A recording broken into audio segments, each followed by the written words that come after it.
Greetings, adventurers, and welcome to GrowedUpGeek Gaming. I am your host and shit. What the hell's going on? The hosting sheet. There it goes. Okay, sorry. I had the stream up on the other channel. Let me start that again. Good evening and welcome to GrowedUpGeek Gaming. I am your host and Dungeon Master Manny at GrowedUpGeek on your social media, Twitter, Twitch, Instagram, and YouTube. New videos available Monday and Tuesday afternoons. We are live on Twitch Tuesday and Wednesday nights at 7 p.m. Eastern Time at twitch.tv/GrowedUpGeek. All right. Now that is out of the way, we are back tonight, Wednesday, with our limited high-level campaign, Dynasty of Dragons. And as you may have noticed, we are joined by two new players. We will miss Robin terribly, and they will be back for occasional one-shots in that last little box. They are available. But we're back tonight, new party members. One you may recognize from the channel, one coming in sight unseen, who could just think I am terrible and bounce, and we'll be back to three. Before we get to tonight's episode, we will meet our trustworthy, faithful cast as well as the new folks. Do a quick recap of last week, and then we will jump right into episode 14 of Dynasty of Dragons, which we are titling A Dynasty Joined. All right. Let us start with our old school cats, the OGs of Lady Gwendolyn's employ. Let us start with Nick. So you and Daemion got the hell out of Dodge on Peduncle. You've got the orb. You didn't have to kill the dragon, and what may have been like the easiest kind of transaction of all time. Give me the orb. You can stay here. Fine, done, bye.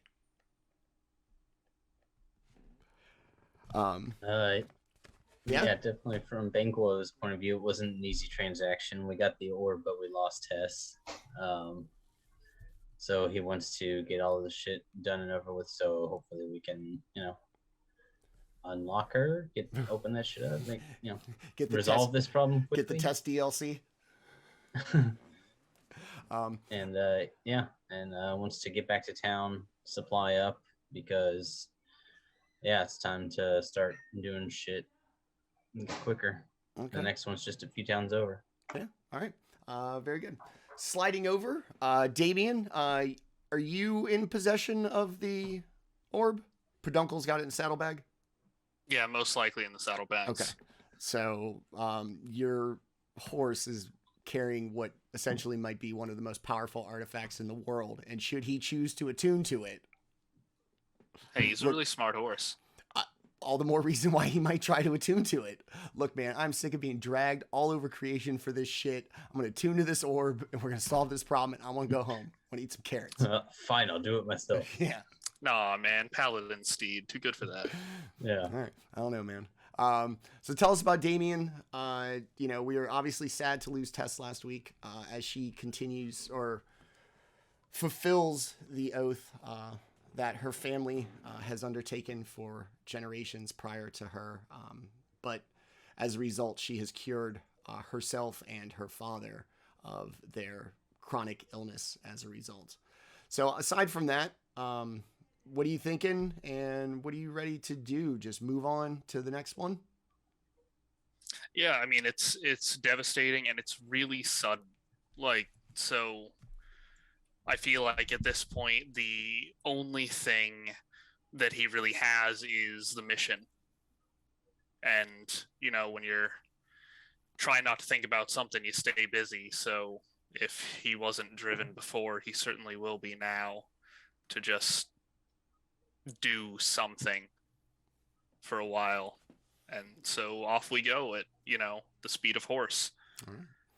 Banquo, you're not even a consolation prize, bro. Just like, no. I'm still here. Sorry, man. Nobody cares. Tess is a lot cuter. Participation prize. Yeah. I guess I'll talk to you since you're here. All right. Let's meet our new castmates. Let's start with somebody completely new to the channel. Eric, welcome. Hopefully you stick around. And tell us a little bit about Gibbon. Yeah, so I am playing Gibbon Heartstone. He is a shifter Twilight cleric.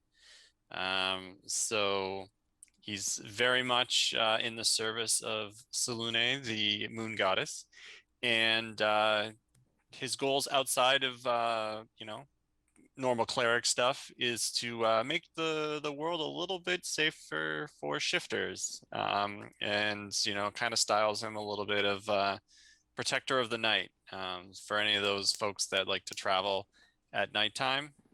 He's there. Like a Howard Johnson. How reliable. Awesome. All right. Can't wait.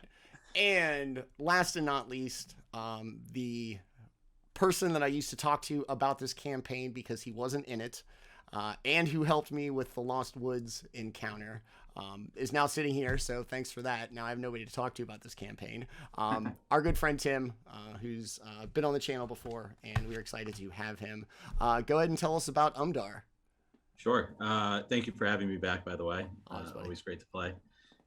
So Umdar is a half-orc monk who years ago was kicked out of her monastery for defying some important orders, and since then has been wandering the Forgotten Realms, searching for her parents that abandoned her when she was young. She has since become imbued with a power that she stumbled upon while investigating a dragon cult that her parents may have been affiliated with, and most recently has taken orders from the Lord's Alliance to seek out a pair of fellows that are in need of assistance, which brings Umdar to the city she's in now. All right. So that is our new cast. Hopefully the new people can live. Kind of dialed in the combat, so people have been dropping like flies. I keep killing the paladin on the Tuesday show. All right. So this is our new cast. We are very excited for somebody new and to finally have Tim here on the regular. So last week, the party encountered the most recent dragon vault locked away in the Feywild and occupied by a mischievous, I think is fair, moonstone dragon. And for the first time, they encountered living paladins whose duty it was to protect not only the dragon from outsiders, but also to, in need be, protect outsiders from the dragon. The party learned quite a bit, including some information about a certain NPC that they do not like. That surprisingly enough, she has not been exactly forthcoming with them in everything. And as a result, they are not going to go back to see her right away for Daemion's fear that he may act out. Something like that, yeah? I mean, I already didn't trust her. Now I just know I was right the whole time. I knew it! Do something. I won't. I knew it.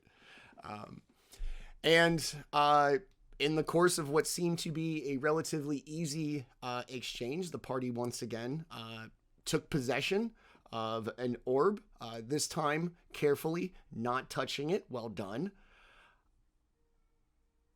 What else?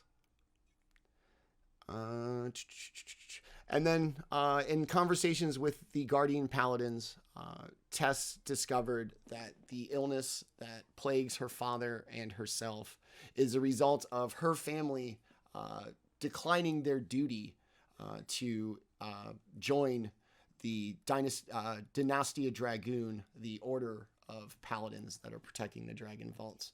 And by releasing the paladins who had been told they'd only be there a year, when it in fact, because of time of the Feywild, had been 1,600 years, everybody that they knew most likely dead, the children that were waiting for them gone. In a moment of kindness, Daemion released them from their vows, and him and Tess took their vows in their place. Daemion now, Oath of the Dragon Slayer, a paladin subclass that him and I worked on together leading up to this campaign, and Tess taking over the Oath of the Watchers role, looking to the sky for any clues that may help with the current troubles of the world. And with that, the party took their leave of the Dragon Vault, headed back into town, and we will pick it up just outside of Volatilar as the party comes out, or the party, Banquo and Daemion make their way out, just coming out of the woods near the Veiled Woods Inn. And with that, we will pick it up with episode 14, A Dynasty Joined. Did you ride hard? Like, you galloped all the way out, or just... Yeah, we had to get away from, those Eladrin who looked like they meant business. Okay. Hopefully they aren't actually after us, but who knows? You make your way backwards through the Lost Woods and back through the Vale, and you come back just in the same location that you had gone. So well done there, Feywild. And the throngs of Eladrin just waiting to get in through the Vale is just as large as it was when you went through the first time. It is still an overwhelmingly joyous occasion. They are singing, they are dancing. Everybody seems very excited for their journey. Each of them with their little twig and berries in their hand, snicker, snicker, just waiting dutifully for their turn to return home. So you're going to kind of come out, bat out of hell. They're all going to move. And even as you seemingly came out of nowhere, hauling ass on a horse, nobody seems indignant by, your sudden appearance. Everybody just kind of is startled. They check on everybody to make sure everybody's okay, and then go right back to it, almost ignorant to your presence. Had no idea how much of the population around here was apparently Eladrin. It's a lot. Yeah. Apparently.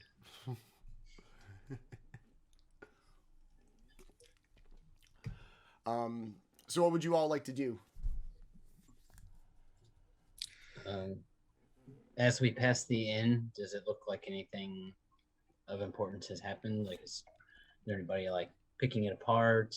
It looks exactly as it did when you left.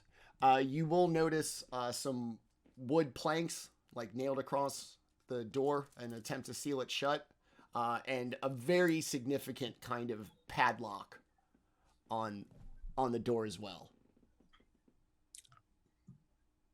Probably be a good place to stay. We know we'll have it to ourselves.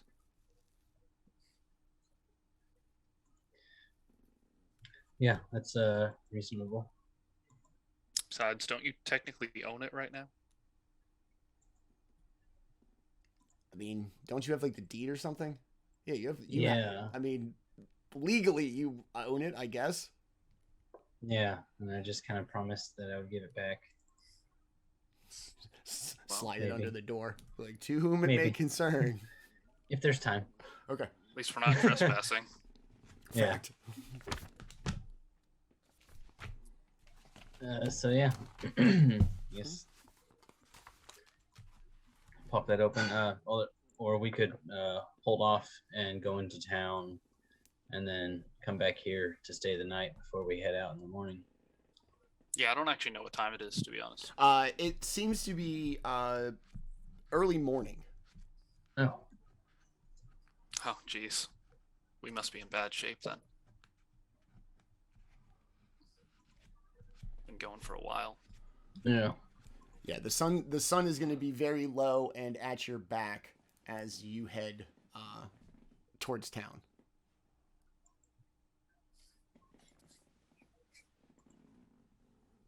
So what did you have in mind?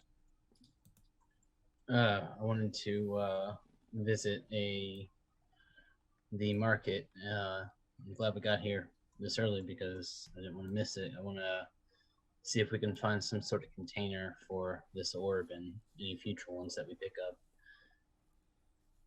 I'm not exactly able to hoof it all, and while I trust your horse, I don't trust other things. Can you shunt the bag with the horse? Jury's out. I'm not sure anything I can do will affect something of that level of power. Yeah. So yeah, I thought we might try to find something to make it a little more inconspicuous, especially if those soldiers come snooping around or start, you know, I don't know if they knew what they were looking for, but they may be looking for the next one too. I'm a little concerned about bringing it into such a populous place. You think we should stash it? I don't really trust that. I don't trust anything. All our options suck. I was gonna say, like, we just Wait, put it on a pile of leaves. Do we have something from the inside of the Dragon Vault in Thar? Isn't your sword from there? Wait, oh, in Thar? The one with all of the undead. Yeah. Yeah, this is only the second actual dragon. I'm just wondering if maybe if we need to stash it temporarily, we can stash it in one of the vaults. Well, I don't know. We know that there's somebody out there looking for them. Yeah. That's where they would look. Yeah. No, Do you it's wanna- probably better we just keep it with us. We'll just have to be smart. Okay. Yeah. I still want to try and make like a actual like metal enclosure for it to make it literally impossible for anyone to touch the damn thing. It does sound like something a smith could do. So do we want to just try to hit up a place to get a container first and then find a place to make, I don't know, rent a forge? I mean, what kind of container do you have in mind? Just a simple bag of holding is what I thought maybe we could use. Something that we can stash into one of our backpacks and it wouldn't. I think you maybe have the order of operations wrong. If we put it in an extra dimensional space and then try and pull it out of the extra dimensional space, I don't think we're going to be able to do that without touching it. We probably need to make something first. Put it in a backpack, put the backpack in a bag of holding, put the bag of holding in a backpack. Do we need any more bags to go in other bags? Oh, I think if we go one level further, we're going to be in a little bit of trouble. It'll be a different kind of campaign. Fighting Gith in the Astral Sea. Sorry, Manny. Start writing it. Don't say sorry. He would love the crap out of that. He just pulls out a book. He's like, I already have it written just in case. I'm hoping that the whatever the new anthology thing comes out before you guys get there. Mm-hmm. Daddy needs some inspiration. But yeah, so let's head into town and keep our wits about us. Let's go. Assuming you guys have wits to begin with. Well, about a wit and a half between the two of us. I don't know if it's two full wits. All right. So you investigate the Veiled Woods Inn, see that somebody has been by with an attempt to board it up and has placed a pretty significant lock on the door, securing it pretty strongly. It's still a wooden door. As you're going to make your way in, I guess, to this gate. As you make your way, you are going to see another wagon guarded by fully cloth-masked wizards, or Mages. yes, that's fair. Giving off a magical aura and seemingly escorting this wagon once again through town. It's big. They seem to be in no hurry, and they kind of take up the majority of like the street. Like you'd have to kind of like, excuse me, like push your way by to get by them.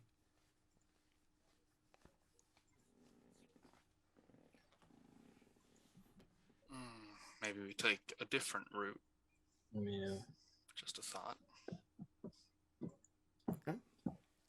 All right. At your first available split, because they're going to come down along the road, like south this way. Your first option to split is going to be essentially right there, headed towards the market, which will be number 4.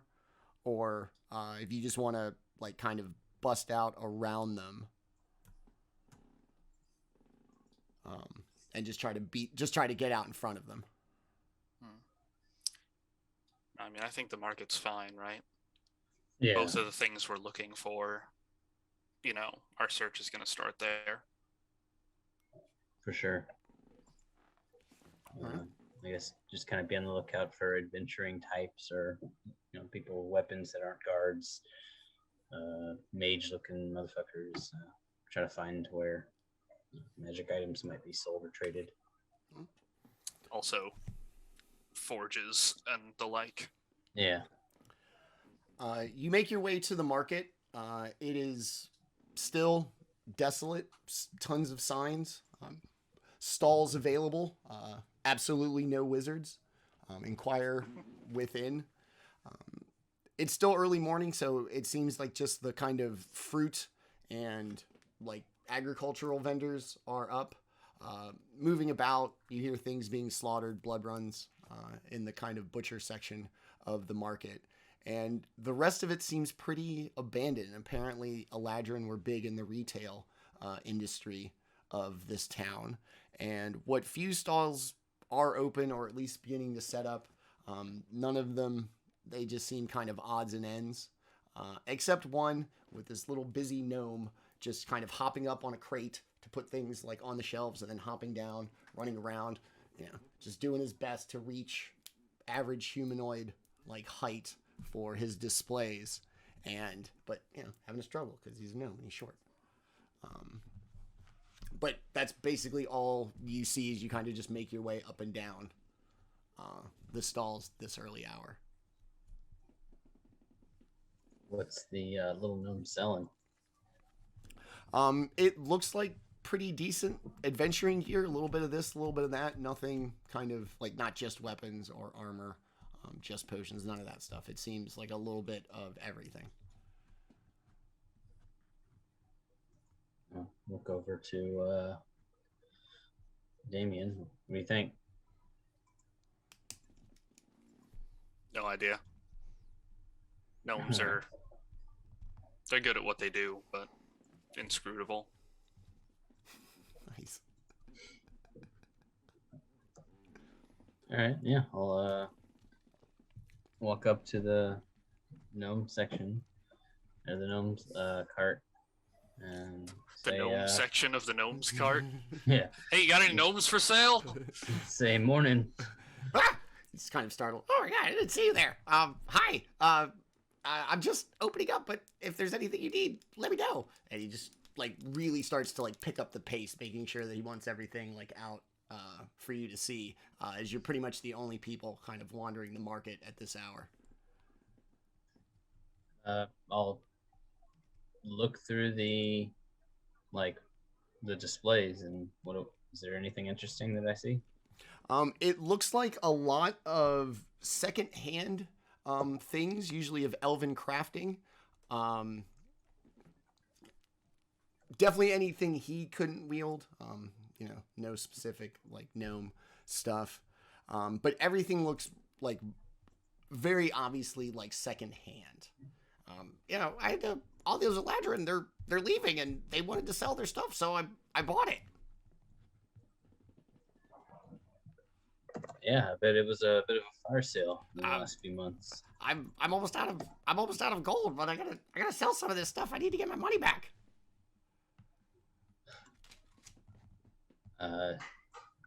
Do you have any bags of holding? Like kind of hops down, starts throwing things out of like a crate from behind the display. Like has a bag and he like puts his hand in it. Oh, puts it back down. Pulls another one. Nope, those are carrots. puts it back down.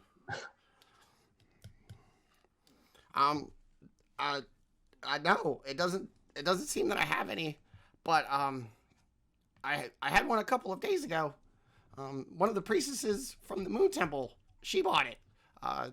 Say they were heading out. What was that last part? That they were going like out on an expedition. Did they mention which way their expedition? Are they going into the? I'm guessing into the Feywild. I think they're going to Thay. They want to get out where there's no trees and observe the stars. Huh.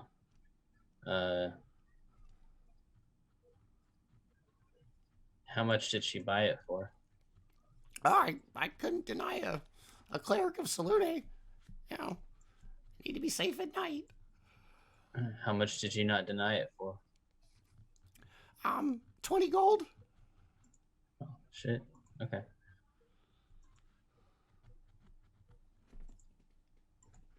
I guess I'll go see if I can bum it off of her. They seem really nice. They should still be there. Which way is that? Just inside the inner city. And he kind of like, you can see him, you know, kind of give you one of these, like, go down here, make a left. Go past the Druid Grove through the woods. And you'll see it. Big green building. It's beautiful. All right. What's your name, little person? I'm Kessel. It's nice to meet you, Kessel. Have you gotten any? How long has this been going on? This exodus of the Eladrin? Yeah. Can you make any reason of it? I don't know. Eladrin, they're strange, and the Feywild's right there. But I don't know. About 2 weeks. Okay. Well, thanks for the information. Yeah. You got anything you want, Daemion? I mean, this was always like Tessa's thing, you know. She always knew what did what. Yeah. I'm not exactly the equipment master.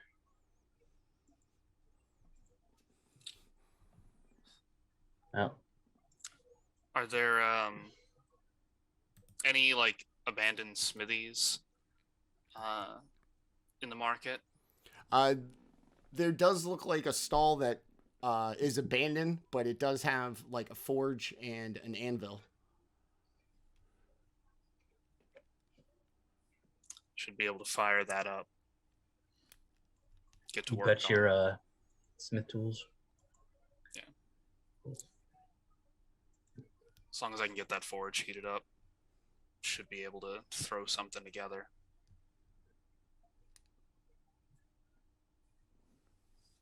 You're just gonna use regular steel? I've got. I don't know if we wanted to use this for something else. The Milvaunt and Mirabar steel. I probably don't have enough to really do anything useful. Just took a sample.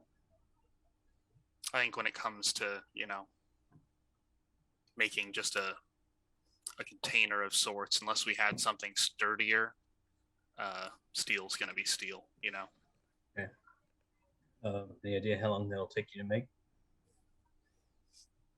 Not sure. Depends on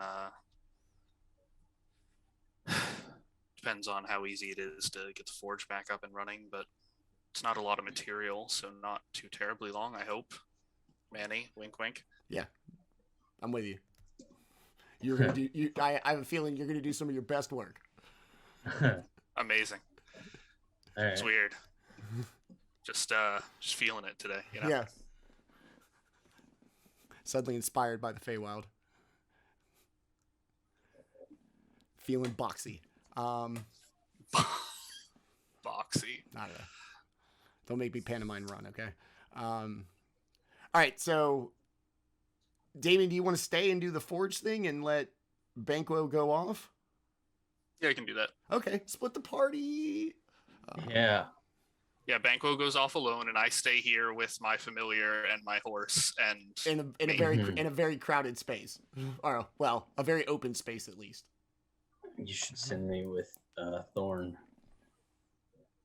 Nope. Good luck. Unless you need his fire. I need somebody to talk to. Yeah. All right. I'll head off towards the temple. Okay. So you're going to make your way along the streets. You're going to follow Kessel's directions. And just as you make your way, like, around here, I'm going to use red just to make it easier. Or where that red circle is. You're going to see the caravan that was moving very slow with the wagon kind of turn down like this way and head into town. You're going to come up and around like this way.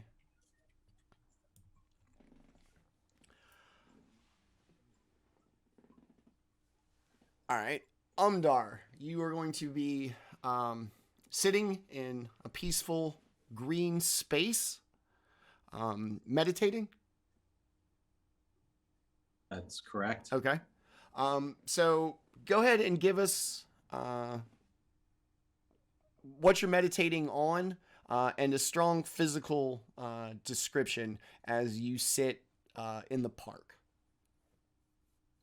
Sure. So Umdar is a pale green half-orc with long brunette hair that she wears in like an elaborate bun on the top of her head. She's got two pronounced, kind of a slight underbite with two pronounced tusks, and she is slight of build. I think most when you think of half orc, think of big, hulking. This when Umdar stands, she's much more lithe and kind of wiry, but with all of the height that you would imagine. So in her seated position, she is, in her meditation to try to clear her mind, the thoughts most present with her kind of fall back on the recent trepidation in her travels here. She was sent by the Lord's Alliance with a group of 5 other adventurers, and when they were making their way over a nearby mountain pass, a storm suddenly hit, and the adventurers lost each other in the flurry of snow and in the strong winds along the treacherous cliff sides. I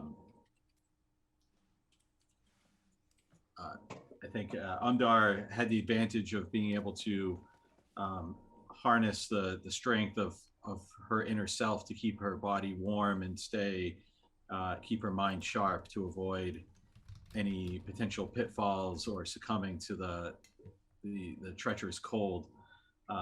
However, as she made her way back down the opposite side of the mountain, the desperate screams of at least one adventurer falling to their death was heard behind her. And only one other adventurer made it out of the mountain pass. But just as they were about to get to safety, a ice elemental attacked and took care of the last adventurer who was succumbing to hypothermia. So all of that, all the noise, the anxiety, the intensity of that is what she's trying to clear her mind of as she sits in meditation beneath a very nice looking statue in this copse of trees.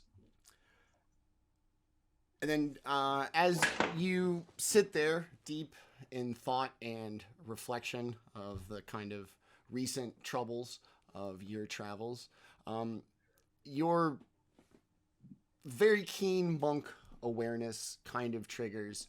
You've been given a description by your patron, Lady Gwendolyn, to be on the lookout for a party consisting of a half-drow? Banquo? Okay. Yeah. A half-drow bard and an elf paladin And as you sit there, the description, Lady Gwendolyn's voice, everything just breaks through your thoughts of your troubles as almost by providence, the exact half drow that you were looking for strolls by the park, seemingly heading into the north gate of this walled part of the city. Yeah, so the vibrations of the half drow's footsteps echo through the grass beneath me, and I almost get like a Daredevil style echolocation sense of, oh, this is a gentleman with pointy ears. So I open my eyes to see a man matching the description I was given. And I just very, very gently lift my head up and say, excuse me, may I have a word?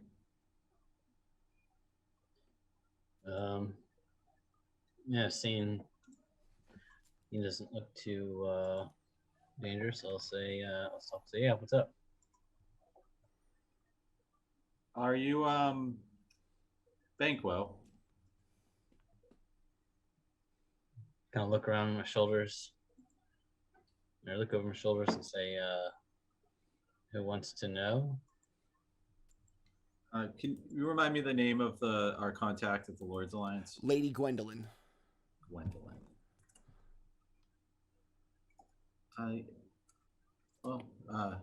Lady Gwendolyn tells me that you're in need of some assistance. Oh man, it's a real good thing you ran into Banquo and not me.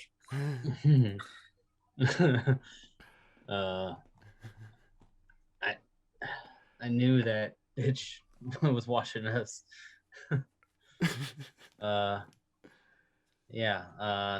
She isn't exactly on my list of favorite friends right now. What did she say about me? And I'll start getting ready to start casting spells because I'm wondering if this is a hit. If I recall, she didn't tell me much. Let me give me a moment here to pull something up.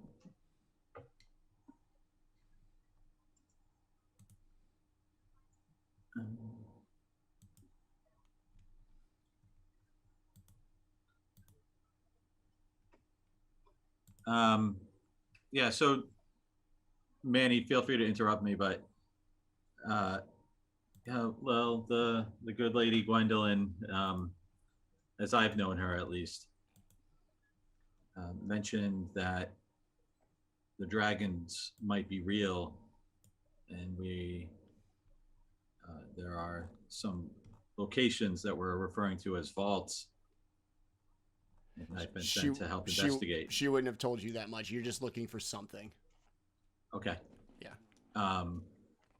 Yeah, she says that you're on a quest to find something very valuable, and she doesn't want it falling into the wrong hands, from what I understand. What's in it for you?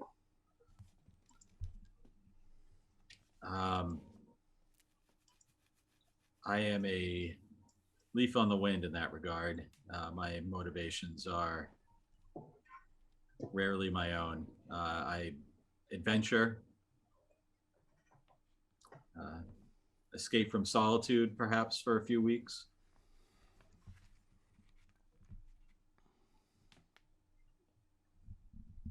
Well, I guess it's not out of the ordinary. A job's a job, and I have a history with the Lord's Alliance of following through, but I don't hold any true allegiance to them. That sounds actually calmingly familiar.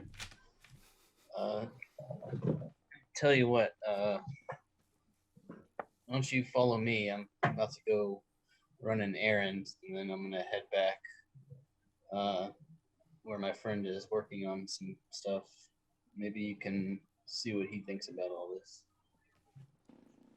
That would be Daemion. You have good information. When was the last time you talked to Gwendolyn? Just before we left here, just before I set foot here. Okay. Yeah, set foot to meet with you and your companion.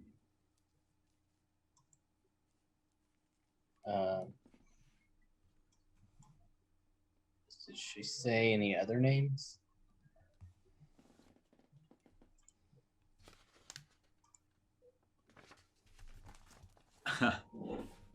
All right, DM, get ready to work on the fly.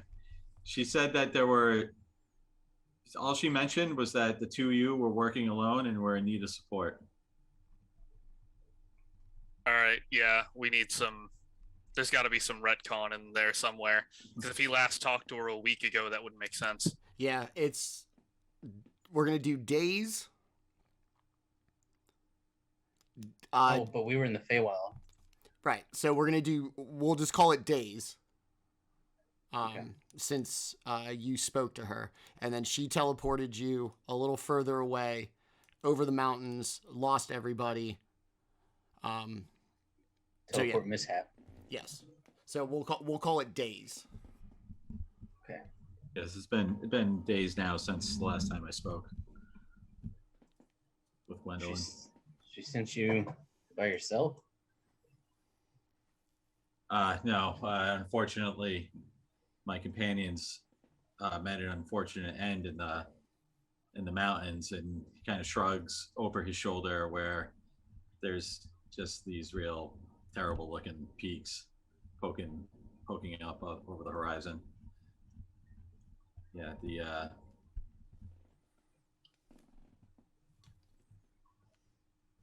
That sucks, man. yeah, it was not. Yeah. Unfortunately, the companions I was sent along with were not nearly as experienced as they needed to be to make the journey. How interesting that they fell victim to the Dragon Jaw Mountains. Hmm.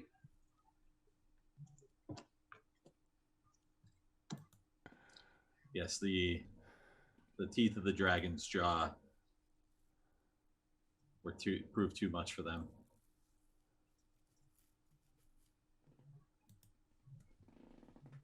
Sucks to be them, huh?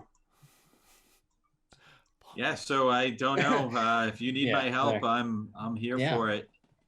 But sounds like you guys have maybe suffered your own loss of personnel. Yeah, you seem shell shocked at some of the suggestions that I'm making. There's been a lot going on, and Right. let's just say there's a lot going on. If you're ready to get hurt again, I'm willing to be your friend. The D&D well, cute. Why don't you follow us for a little while? We'll see where that goes. I gotta go see if I can buy somebody's bag of holding that they got at a discount already. And I offer to help Daemion in whatever smithy work he's doing. I don't know. Oh yeah, I'm not actually there. Yeah. Like anything that I said in the last few minutes was literally just me. Fuming I about imagine Lady we Gwendolyn. transitioned over and had a little bit of a chat with you, but you can assume that I made my way to the forge where you are and maybe exchanged a couple of words. Huh? Oh, I thought the implication here was that you're gonna Banquo go. and I are in totally different locations. Okay. Yeah. So we were back here like what, by 4 or something like that? Where the end of the red line is by like the north gate of the inner city. So like here. Right, that's where we are. But I'm talking about where's the forge. Oh, over here in the market. Yeah, okay, 4. Okay. So yeah. So that's we went to 4. I see, yeah, it's quite a bit. Damien's working on stuff, and now we're over here. And I'm gonna head in and talk to somebody here, and then head back. All right. Well, I'll part ways with you then, and make my way to Daemion, where you directed me to where he is. All right, and I'll head into the park, All right, so or not the park, but this area. Umdar, you're going to head off through the streets towards the market. Banquo, you're going to continue in through the inner walled city. As you make your way through the wall, immediately to your left, you're going to notice just this elaborately gorgeous, almost jade colored stone temple. The top of the dome is going to be entirely made of glass. You're going to notice stars, constellations, all kinds of things inlaid about the stone as you make your way. A river in front of you separates you from another part of the inner city.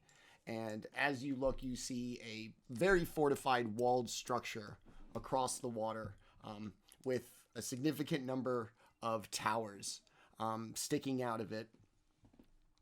And as you make your way, like down the road, that kind of curves, across the river, you are going to see that same caravan making its way like through the streets, eventually heading towards what you suppose to be the front of the walled building. You're just going to see him pass like off in the distance. As you make your way, you are going to see, hear like a very beautiful melodic like chant, seemingly of some kind of religious ritual. And it seems to be a lot of people taking part in it. It's very loud.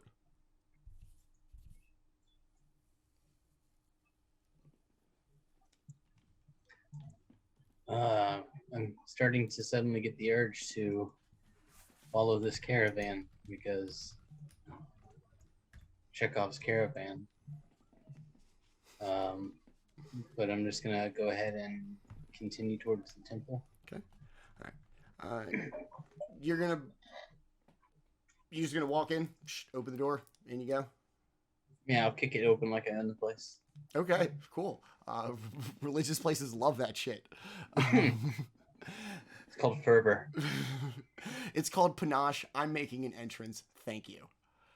All right, so Gibbon, you have been visiting this temple of Selûne for several days after you two were sent to town at the behest of Lady Gwendolyn. Given a description of who you're looking for, as well as your natural inclination just kind of brought you to this temple. And you have met a very nice high priestess named Valera, a half-elf. They call her the Moon Mother at this particular temple. And as you've inquired, anything you could do to help, ever dutiful in your cleric duties.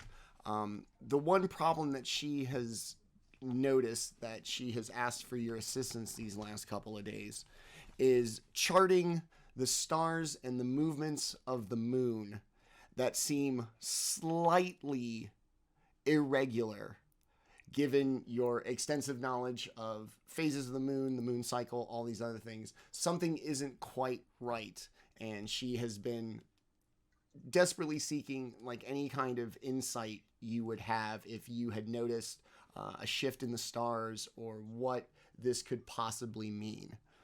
And it's morning, you've gotten up, you've had breakfast with the sisters of the order, and they're just beginning their morning prayers as the door opens, interrupting them, and somebody matching the physical description of one of the people Lady Gwendolyn has asked you to look out for seems to have come to you and kind of bursts in the temple.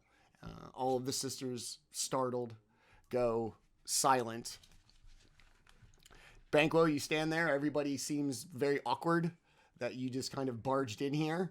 You're getting a lot of like kind of shitty looks from Sisters of the Moon, usually probably a relatively like chill order. Yeah, it's morning and you just burst in on their prayers. and Gibbon Valera's gonna kind of see what the mess was. Well, brother, I worry that this is the time we must part, for the stars and the moon are guiding you to your true purpose.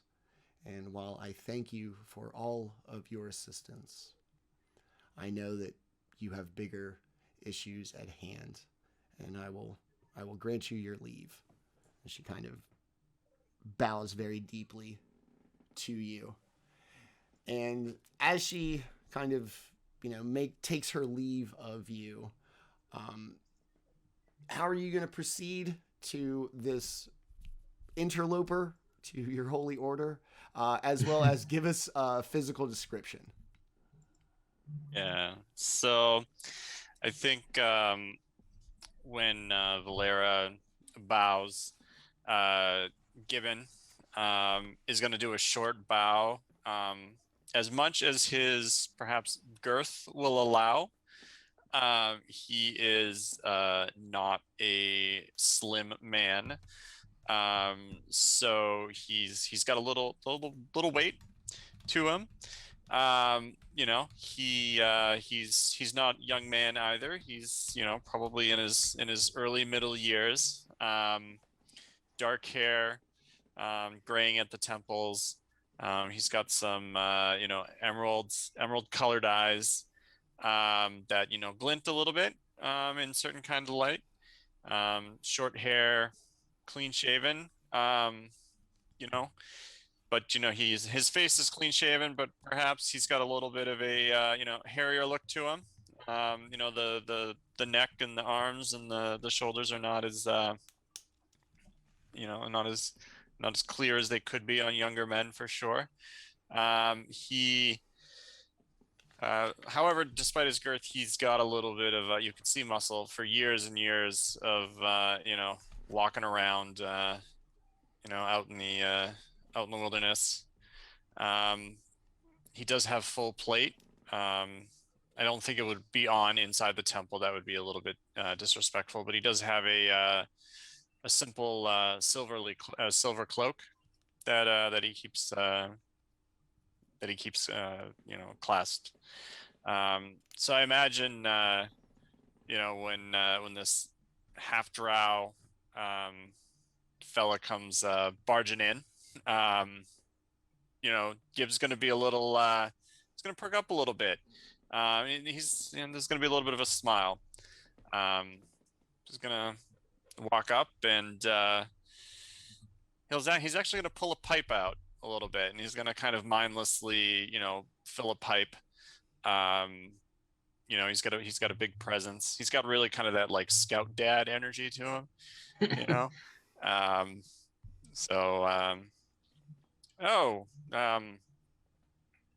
you there, fella, making all the racket. What name do you go by? And what business do you have here? I'm Banquo Lockaver, and I am looking for the person who might have recently bought a bag of holding. I want to buy it off of them. You come looking for trade, and you enter like this. And it's gonna laugh a little bit. Maybe kind of mindlessly tap his pipe on his wrist. I've been on the lookout for a half drow. Banquo, you said it was. We might know somebody in common. Yeah, Banquo. Okay. So if you say Lady Gwendolyn, that's what we got. So yeah, Gibbs definitely he's gonna chuckle at that. And he just like slams him on the shoulder a little bit with his big old bear paw and goes, "All right, I won't say her name, but I think we know who we're talking about here." Yeah, she got in touch with me, and said to be on the lookout for you, saying, we might be able to help each other out. How long have you been here at this temple? You didn't happen to travel here with a kind of a wiry fella, Lady. did you? Lady, yeah. No, I've been here for several days. Helping the priestess track the movement of the stars and the moon. I haven't actually seen the Lady Gwendolyn in a while. She usually communicates by other means, sends messengers, and that's how I learned about you. Yeah. So tell me, friend, why you looking for a bag of holding? Oh, just need to hold things. You know what I mean? Well, did you check up at the market up there yonder? I heard there's some gnome over there buying up everything. Yeah, he's actually the one that sent me here. He said that he sold his last one. And I was hoping I could maybe, buy it off the person who bought it. Oh, well, yeah, the acolytes around here bought up a whole bunch of stuff from that fella. Maybe we can help. We can find this bag of holding around here. While you stand there discussing the bag of holding, Valera is going to kind of politely make her way up. I'm sorry, I didn't mean to interrupt. But if Gib, this is your calling, I would be happy to aid the moon goddess in your journey, service through her to you. And she just reaches into her robe and seemingly out of nowhere produces this very lovely bag with stars and crescent moons on it, reminiscent of a hat that may animate brooms and mops and the such. It's a very classic pattern. Go with Salune's blessing and bring the light of the moon to all who seek it. Great. And I take the bag and say, go with the moon. This is much appreciated. So he turns around and he gives Banquo a little wink, saying like, we got it.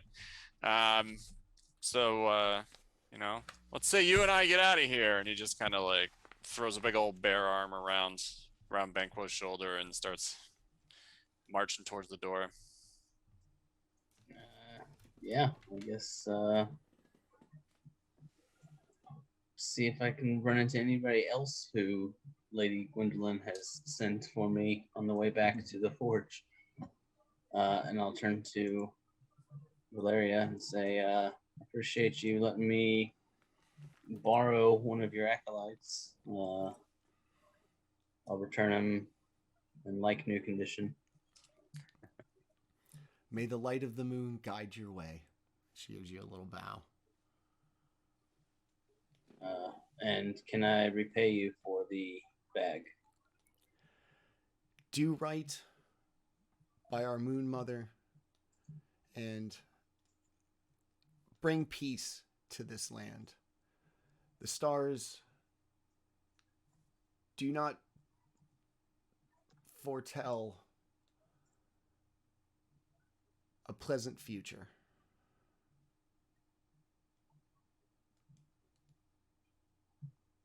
Wow.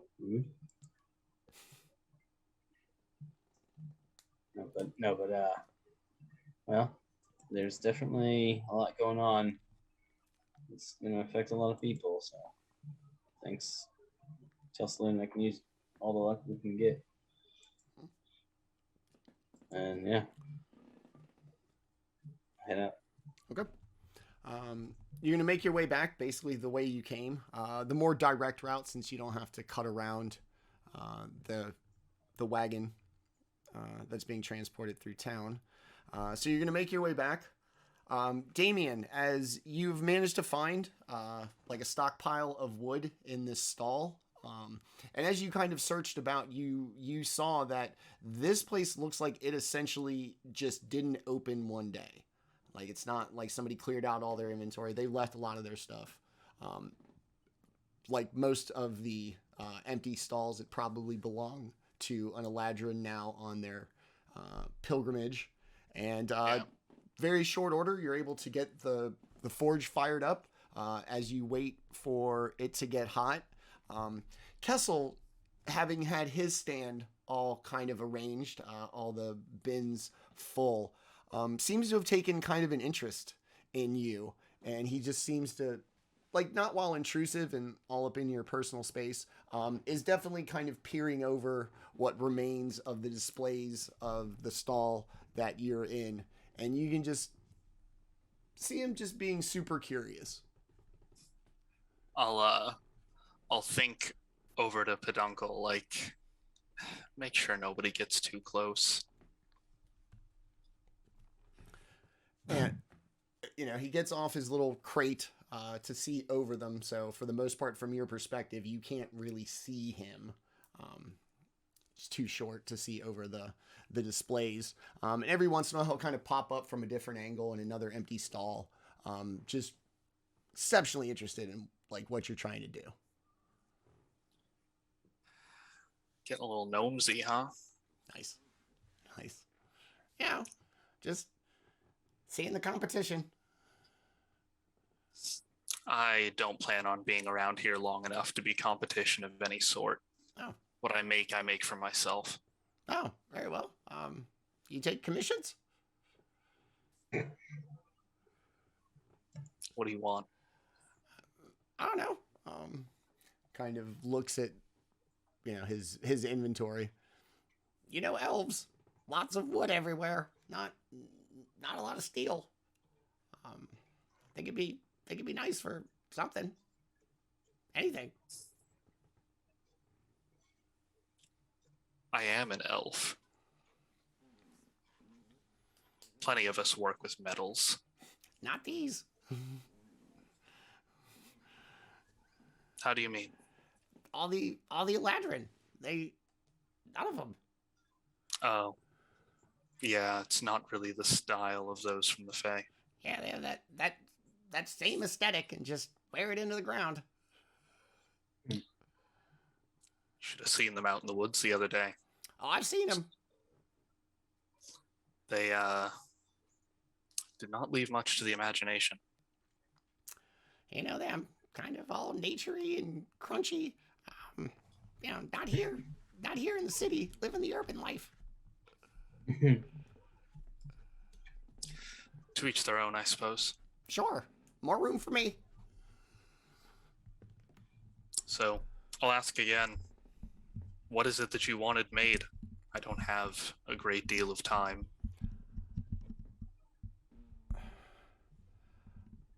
I don't know, like a dagger, just something. All I've got are stabs and bows. You worry you won't have wares for those seeking weaponry. They say it's pretty bad out there. Just want to help everybody stay safe. I'll walk over to Peduncle and pull out my spare rapier that I've only used for one thing so far, and toss that to him. Is that the kind of workmanship you're looking for? Are you handing him a murder weapon? Technically, yes. Well, no. I didn't kill him with that. I just... No. All right, let me rephrase. Was this weapon used in the commission of a crime? It was a murder yeah. accessory. Yeah. It was... Yes, it absolutely was. Calling it a crime, though, makes it sound bad. I prefer, less than legal activity for the greater good. Assassination. An unsanctioned depopulation of a local government. Marking.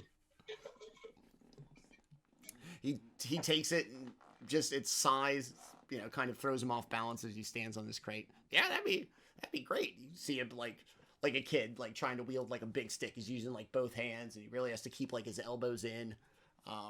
And it looks like at any moment he could probably like hurt himself.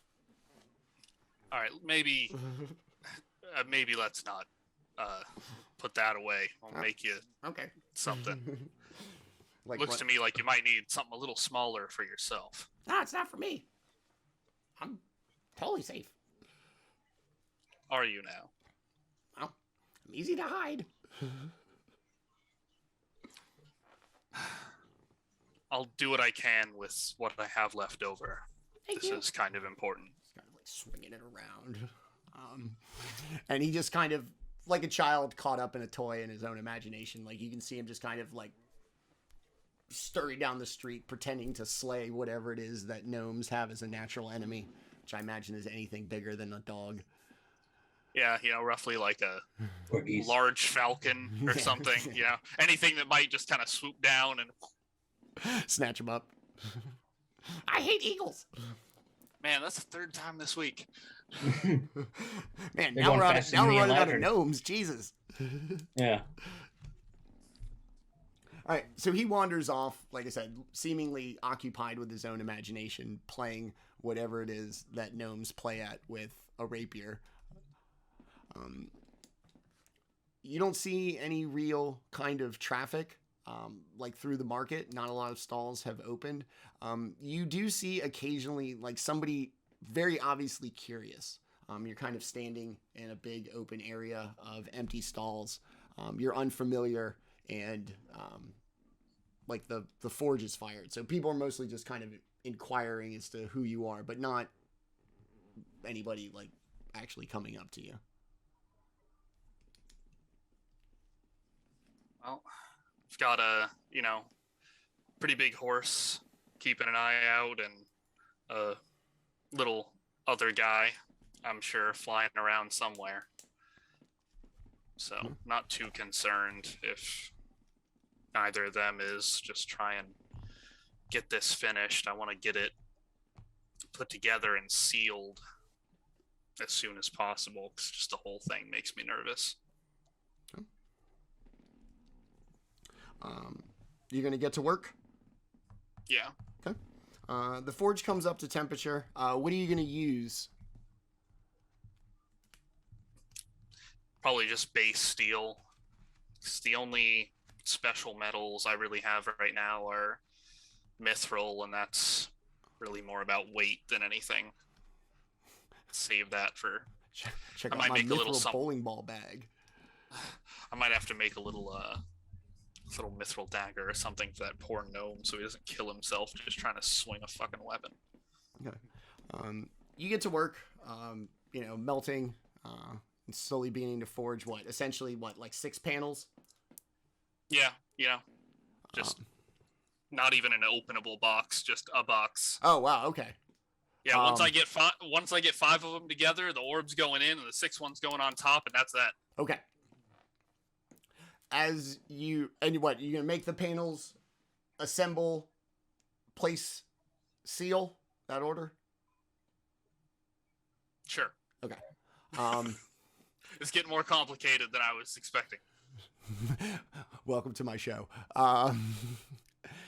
As you get all your panels like finished, and you begin to kind of assemble it, the little kind of scratchy tweak-esque voice, you can hear it kind of sneak up on you.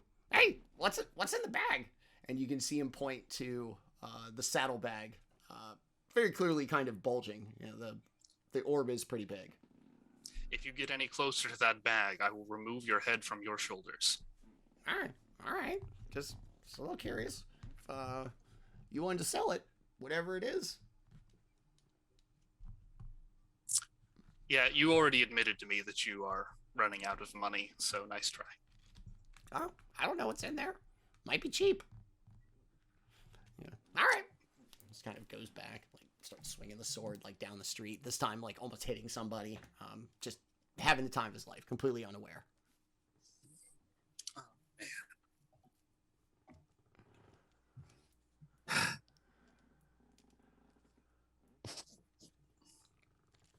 About to get implicated in a killing I had nothing to do with just because I handed him the damn thing. This gnome is a serial killer. This has been used in at least 2 deaths. Way to Ooh, that's true. I might be able to get him labeled as the murderer. Murder, he's killed 2 people. Look at him, he's horribly with it. Probably accidents. Yeah. He's got to have an accomplice. Yeah, he can't do anything on his own. He can't even like get up into a chair without help. All right, you get back to work as you just kind of watch him follow down the street, hopeful that he doesn't like accidentally on purpose kill somebody through his own negligence. And just as you get like the 5 panels set and assembled, and you begin to walk towards Peduncle's saddlebag, a half orc makes their way, kind of curious at first, looking, kind of squinting and seeing you, and then making their way over to you.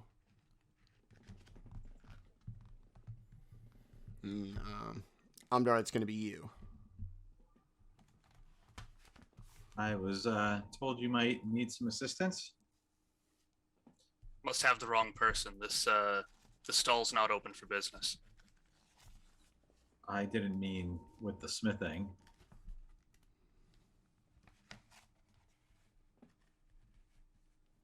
Who are you looking for? I was sent by the Lord's Alliance to seek out a Banquo and a Daemion and offer my assistance. Meddling cunt. Well, we're doing just fine, thanks. Well, I haven't failed a job for the Alliance yet. I don't plan on starting today.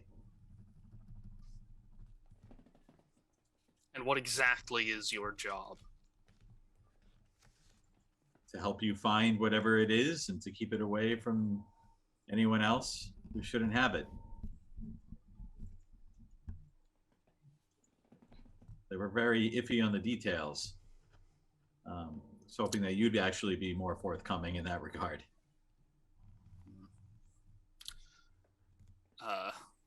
My name's Umdar, sorry. by the way. Yeah, sorry to disappoint you, but in this line of work, forthcoming is not a good quality to have. How about fifth coming? Oh man, I don't know who's worse, him or Banquo. You'll find just fine here. Do you mind if I watch? The smithing I'm referring to. Actually, I've Not pretty much. Yeah, God damn it, Nick! Shut up.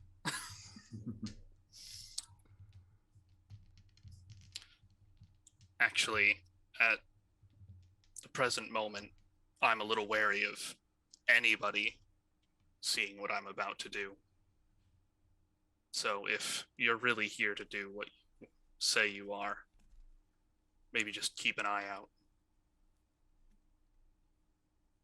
Gladly. Well, if it's the forthcoming, you'd have at least 3 people who've seen the first bag before, right? So, Umdar, you're going to turn, you're going to, ever vigilant, heightened senses of a monk. Scanning. Nobody seems really interested. There's not a lot of people going around. But every once in a while from you're pretty tall, yeah? Just not, like, stocky. From your perspective, kind of high. You're just going to see, like, the tip of a rapier just occasionally kind of peek out over the tops of the displays. And, like, something about, like, birds! As this little scratchy little voice kind of just seems to be off in their own little world. But aside from that, you don't really see anything. And depending on how interested that you are in that, you could probably just follow it around, watching it almost kill people. Yeah, Umdar is gonna. All right, I got one eye on rapier over there. That doesn't seem like much to worry about, though. Oh no, that's It seems to be keeping him occupied. Although at some point we are gonna have to get that out of his hands without, Oh, causing damage. well, there's some way that I can help. Just say the word when you're ready for me to retrieve the sword, the rapier. Sure. Um, I think he's mostly a danger to himself, so it should be okay for now. the ankles of passersby. All right, so Daemion, you're gonna see Umdar very, diligently following your instructions, keeping an eye out, and also keeping one eye on the little gnomish terror off to the side. You were pretty sure that her back is fully to you and can't see. Isn't like trying to keep an eye on what you're doing. All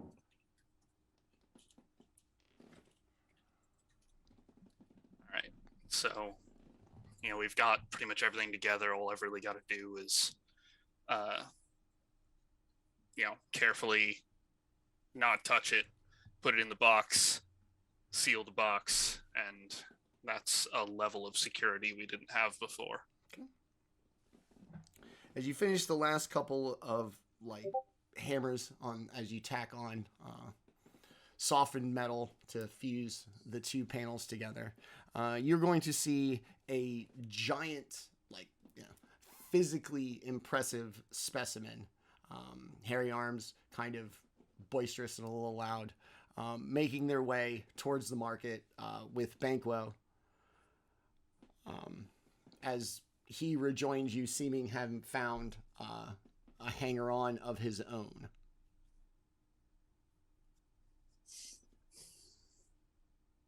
Another one. Banquo, you went off to find a bag.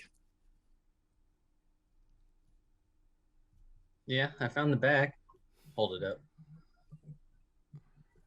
Still got Gibbs still holding the other end. You're like, haha. We haven't decided who's gonna hold it yet. I'm helping. Why not Sloydberg? Yeah. I think that's what they meant by bag of holding. Yeah. It seems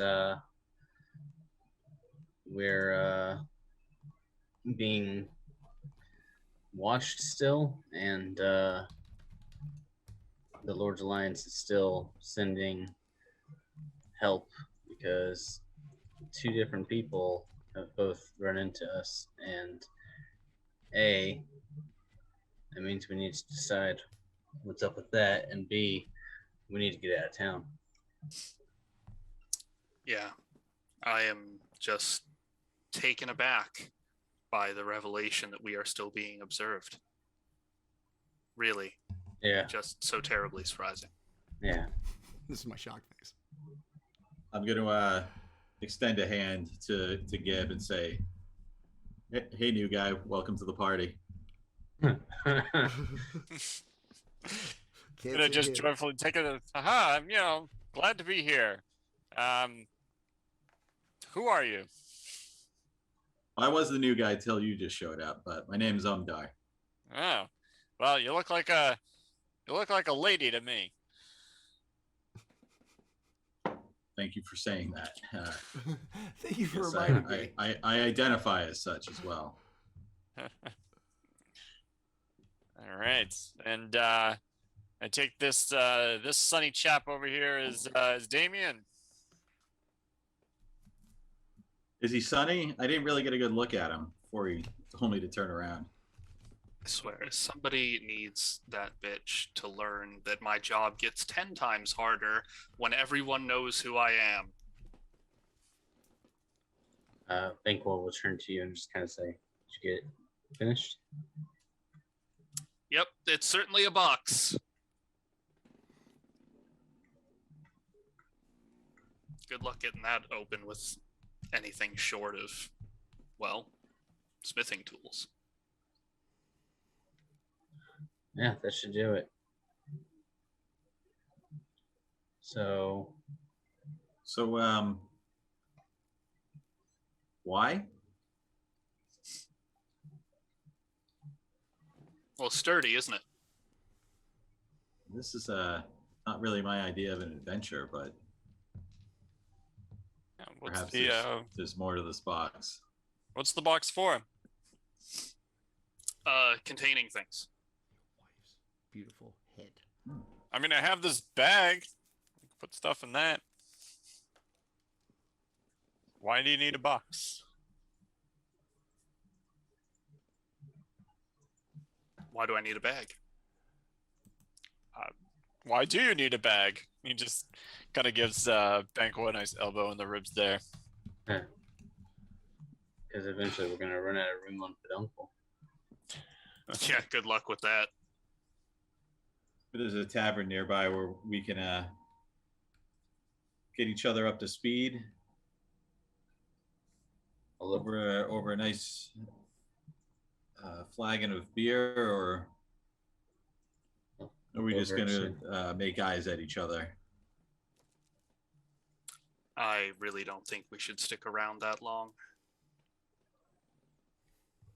I know a place outside town. We gotta hit it up on the way to the road. It's in the right direction.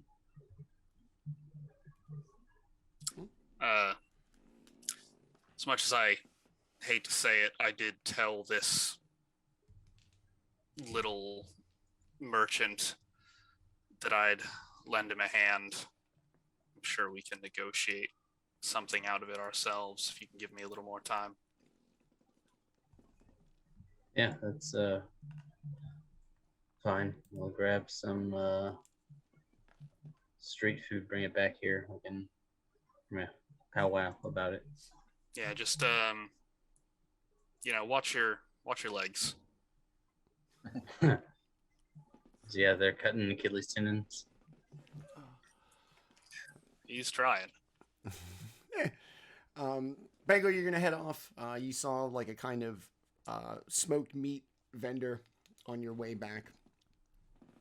And as you do, you notice another one of these wagons, but instead of heading like into town, this one seems to be heading out.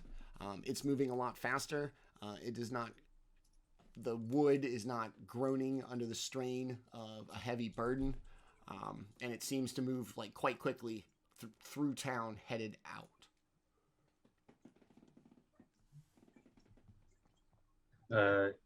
Do I see anything suspicious about it? Just that this will be the third time you've encountered one. You saw one in town the other day. I believe someone even explained it to you, what they were. You saw another one making its way in, and this one seems to be heading out. But it's the same idea. 4 mages, this wagon. You said it seems empty now? This one, like the other ones, were moving really slow. And, you can hear like the strain of like a wooden axle. So the ones moving into the city are full, seem to be full. The ones moving out seem to be lighter. That's true. There you go.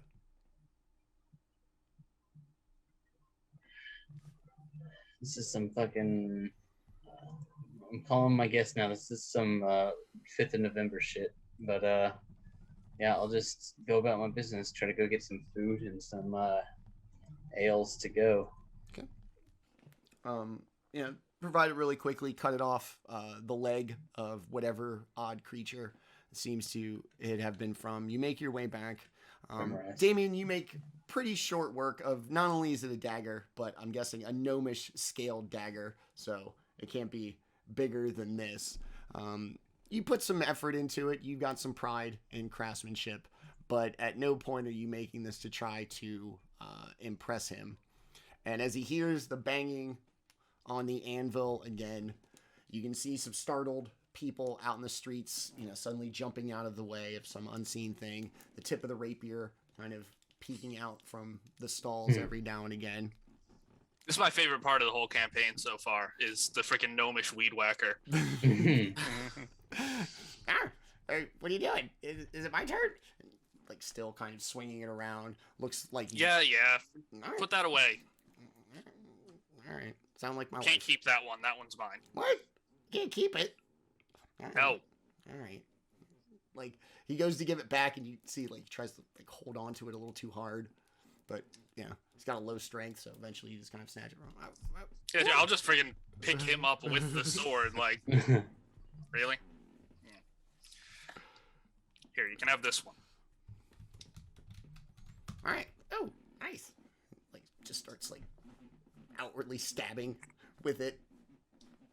Yeah, this'll do nicely. I mean, it ought to. Yeah. Even someone of your stature should be able to wield a mithril weapon without falling over. Huh. I knew it was kind of light. That was just because I was getting stronger. Did we alert the guards before we leave? We'll figure it out. Well, thank you. You know, this will be nice. If any other noobs come through here.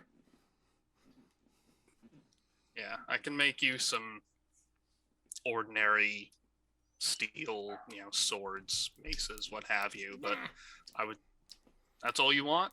this is all I can carry. Where am I going to put it? Plus, I don't want to get robbed. Yeah. Yeah, no one's gonna rob you. Not with that vicious. Not if you just always walk around making that stabbing motion. Look, my You might arm not hurts. get any customers anymore. My arm hurts.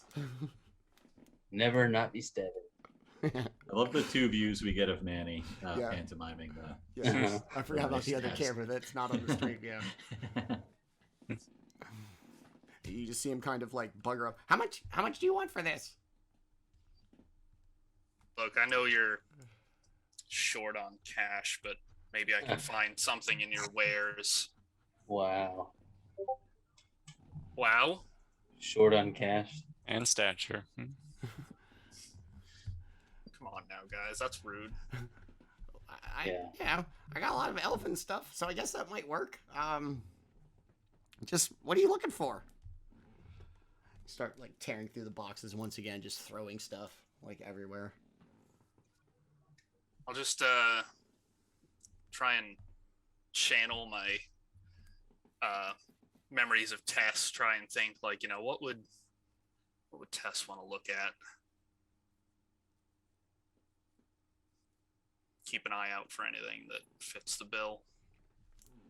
Picks up this jar of this mysterious, like viscous, dark liquid. I don't know what this is. Boom, puts it up I there. honestly thought he was going to say a jar of dirt. Comes up with this weird, giant, dehydrated eyeball. Puts it up on the thing. This This large is elven stuff. this large claw just kind of puts up there. These are potions of something. They look like just empty bottles. I don't know. They're potions of something. Taste, Potions of something, my favorite. I don't know. taste it. Taste the booger flavor. I know it's there. No, it's there. Go back to my trailer. Not a lot of these things are labeled when they sell them. They just wanted to get rid of it, so I just took everything they had. This one's really good. I woke up a couple of days later and I felt great. That's wildly concerning. Now I'm fine. Look at me. Oh, what is this? A potion of reduce? I don't know. I thought it was and big and in large. Feel kind of tall. Amazing. What's with this this claw? Oh, I don't know. From some animal somebody hunted in the woods. It's pretty big. Like for him, he has to hold it with like two hands. It's pretty big. It's probably about 8 inches, like from tip to tip, but curved in the middle. Looks like a big talon.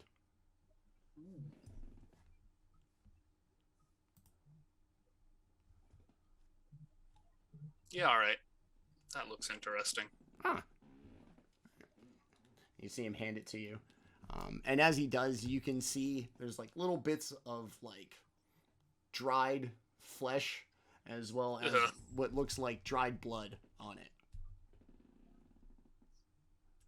On the pointy end or on the knuckle end? The knuckle end. Ah, Oh, well. I've seen worse. That's a spirit.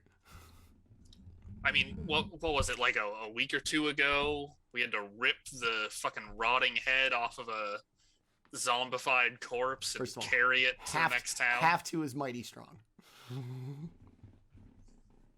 That is how you chose to prove it. Sure, like an undead hand would have been just fine. So he kind of Would like it though? gives My you God. like the talon and seems like, you know, pretty proud of himself. A deal well struck. And he just kind of wanders off, like just stabbing at the air, just talking about birds again. Just kind of wanders off. He's gonna have a hard time keeping customers if he keeps that up. It's my stabbing Maybe knife. that's for the best. A big queue would be dangerous. His inventory will be safe. I'm Robbers and- I'm honestly less worried about him stabbing somebody and more concerned that he's going to drink the wrong potion one of these days, and that's just going to be that. So Kessel clears off, like kind of out. You still stand in an empty marketplace, surrounded by signs, stalls available, no wizards. And it's getting on to, it's getting close to midday. Taking a couple of hours. What would you all like to do? Come back with lunch. Okay. Banquo's got some meat, some ale, you said? Yeah. Uh, Or street cart. rum, whatever I could bring in, to go. It's going to be ale. Liquor licensing is very, very relaxed in this town. They let you carry a cup. 4 of them. They'll let you buy 4 of them too. a little cardboard carton so you can carry them conveniently. Yeah. Cup carrier. Starbucks. All right. Well, now that it's mealtime, you think you're gonna be able to trust the two of us to actually help here? That's a loaded question. So we're gonna need a little bit more information. If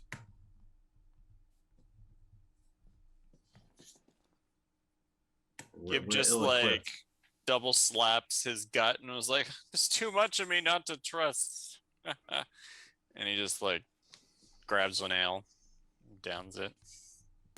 I guess if this one we're gonna stab you in the back, you probably hear him coming, right?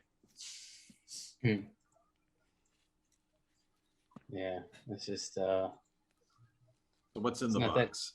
it's not that easy to just join up with someone and move out on something that's relatively important, but you don't seem to be y'all don't seem to be kind of like sycophants for Lady Gwendolyn, so you've at least got that going for you. I think Lady Y'all- Gwendolyn's just another cog in the machine that is the Lord's Alliance. I would not be so sure of that. Yeah. She may be at least one of the main cogs. Big cog Yeah, energy. well, she's never done wrong by me. You know, we have an okay relationship.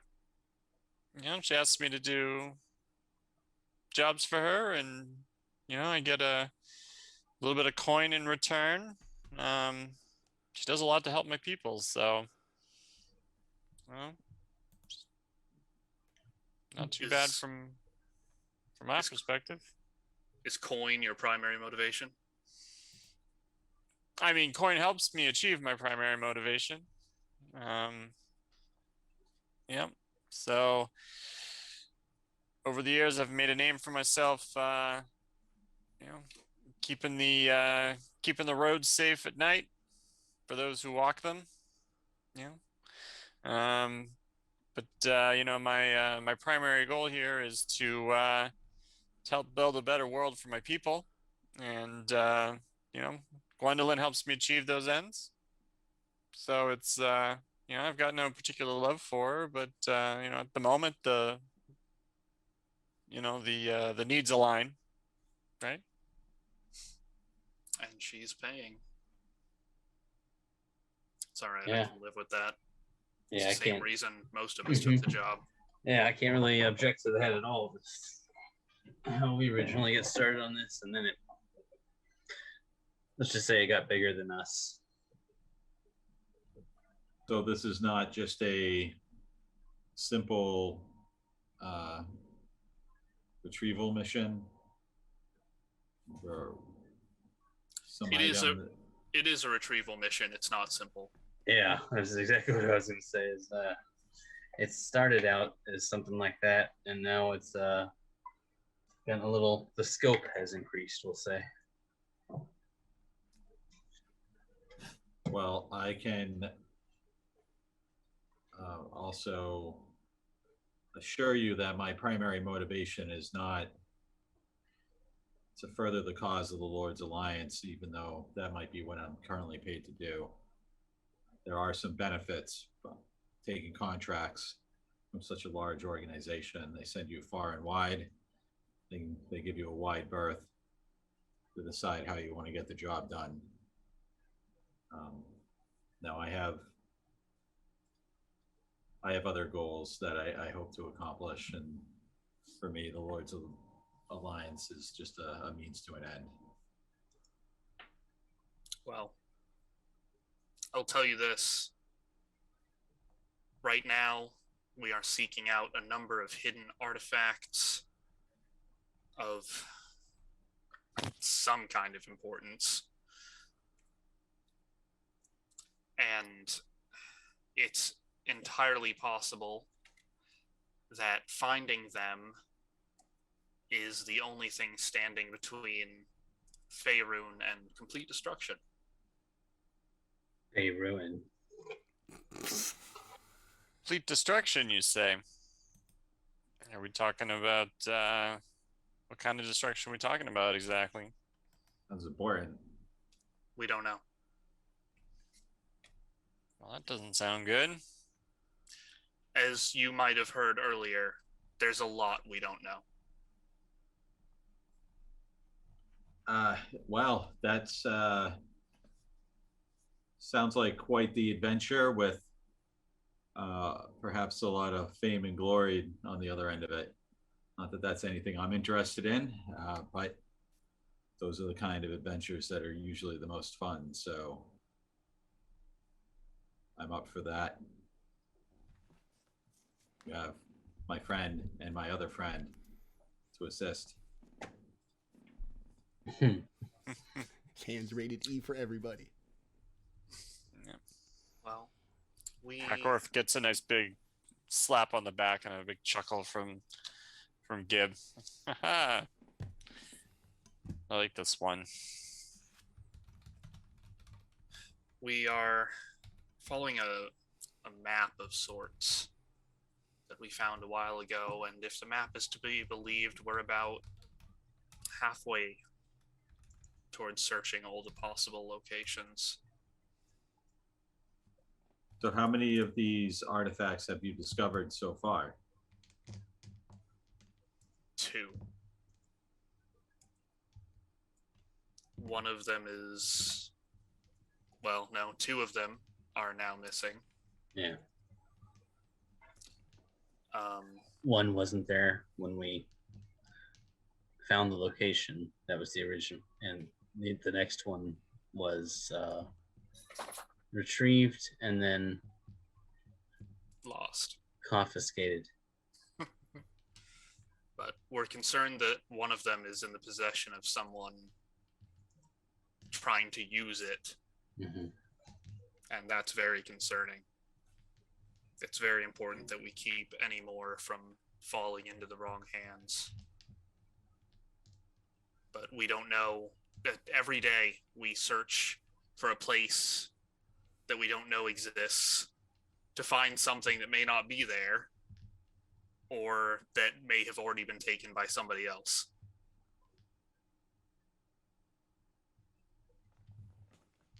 Do we know how many of these things total there are? Allegedly 6. Yeah, 6. Yeah. Well, there's 6 vaults, so allegedly, unless there's like the one ring to rule them all or something. Oh, that'd be fucked. Manny, don't write that down. I'm not. There are 6 of them. I've worked on 6. Hands up. I've worked on 6. Okay. How long have you all been doing this? 2 weeks. 2 weeks and you already found two? That sounds like a good pace to me. It's a big world out there. It still feels like we're moving at a snail's pace. With So there's still 2 locations then? Is that what I understand? Three. 3. And of course, our caginess with information is due in large part to the increasing likelihood that Gwendolyn is not actually our ally.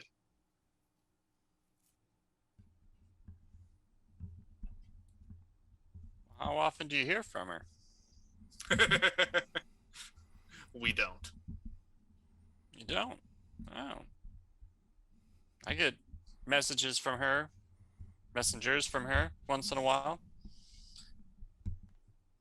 But haven't heard from her in a few days. Last thing I heard was come find fellas that look like you. Yeah, she likes to insist on making our job more difficult.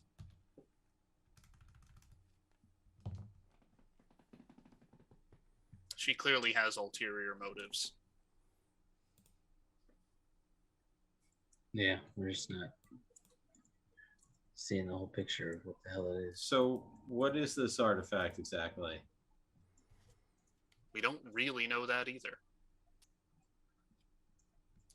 I've told you what I feel I can tell you at this point in time. If you survive long enough to see the next location, then maybe you'll learn some more, but there's very little we know in the first place. Okay. Yeah, I understand the any hesitation you might have of traveling with someone under those kind of information light conditions, but at least for now, it's Yes, Just- do we know where we're going next? we're heading east. And Just we a have little ways. we have an idea. Yeah. Okay. In our experience, the closer we get to the right place, the more obvious it becomes. Yeah. We were convinced. I don't know, Gibbon, do you think that's enough information for you? Yeah. I'm happy with that. I say, let's get on with this adventure. I'm excited. You know, I've faced some scary things in the dark, so not too worried. No idea what's out there. Well, I hope that remains true.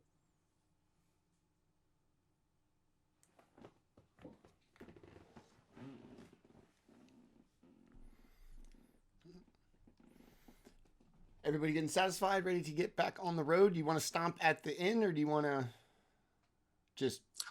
I think we have to, because Okay. Yeah. it's been a day and a half without rest for Yeah. Banquo and Daemion. I mean, it's been a while from your perspective. Yes, fair. Yeah, I don't necessarily mean Yeah, like I a got day it. and a half on this plane, but Okay. All right. So, satisfied. Everybody seems on board. Daemion divulged as much as he feels confident. You have gotten your bag of holding. The 2 people sent to find you have. You leave town passing the House of Black and White, making your way back to the Veiled Woods Inn. And on it, you will see, like I said, planks, look like it's been boarded up, and a very large lock. Under the mat, ironically enough, is a key. You make your way back in. There's not a level of like dust or anything to signify that Daemion and Banquo, you have been gone a significant portion of time. In the kitchen, you'll even notice what little produce remains hasn't like rotted, but it's it's definitely been a couple of days at best. Night passes uneventfully. The procession of Eladrin continues. but it's really starting to dissipate. It seems to be just stragglers. There's no break in temperament or enthusiasm. At this point, they are still fully clothed, sort of. It's not the naked procession just yet. And as the morning comes, you can hear the birds and everything, and maybe tormenting a gnome. And after getting everything, breakfast, what remains of the kind of salted meats and preserved foods that Alice kept on hand. We're just gonna set out, and we're gonna walk. Yeah. I'm gonna trot. Okay. We're Amble. Around 2 feet served me well in the past. All right, so we're gonna take our break real quick before we get into this. Now that everybody seems kind of set up, I didn't want to rush it and let it kind of come to you guys organically. All right, so it is. It's actually 9 o'clock on the nose. We're gonna take about a 10-minute break, and we will come right back. To our new players, thank you for joining us. I know the intro is always kind of rough, so thank you for sticking with it. We're about to get to it.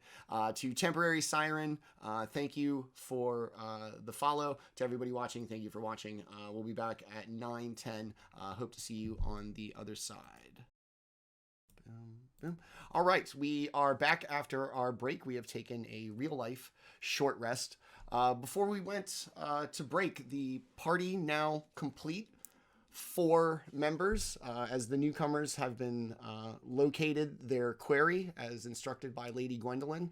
To the best of their abilities and desires, they have explained to the newcomers the situation, stayed overnight at the Veiled Woods Tavern, a place that is technically Banquo's, at least as he is in possession of the deed. Mm-hmm. And you're going to head off when you want to leave, like rough time of day. I mean, ass crack of dawn. Ass crack of dawn. Sun just I coming. mean, yeah, you know that Damion's gonna be itching, especially, you know, he's got that 4-hour rest thing going, so Okay. he's A already lot up. Like, A lot of idle time. yeah, he's sitting there like, come on, like, how long do you guys fucker have to sleep? When you mortal races, let's go. You don't live very long, and you fucking spend a shit time sleeping. Jesus, get your priorities together. All right. So early morning, either by your own nature or by Banquo's insistence, you'll be woken up, have some salted meats, whatever it is that you can kind of scrounge up to fill up, nutritious, nothing poisonous. I'm not going to make you make a con save or anything yet. And you head off, heading essentially due east into this very dense canopied forest. The sun not even coming up to rise above the tree line, but just enough to begin to flood the land with light.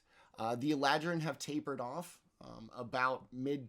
You're going to pass the part on the road where they would take the veil to the Feywild.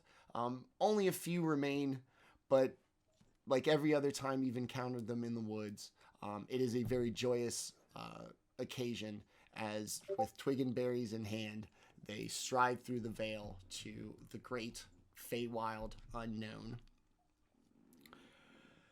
Midday passes into afternoon, and the woods just seem endless, almost deceptive, straight and winding, almost featureless, that you are unable to really kind of gauge progress through them. You continue on the only road available, and by about sunrise or sunset, the sun now entirely at your back, kind of streaming through the cut of woods that you've been traveling upon. You, off in the distance, see 4 large green figures, a wagon, and mages. As far away as they are, you can hear the wagon being knocked side to side in the tussle. You can hear the growling and snarling of the creatures, but nothing resembling a voice. Almost as if they are taking this struggle in silence. Before we throw the map up, is there anything you would like to do once you kind of assessed what is in front of you?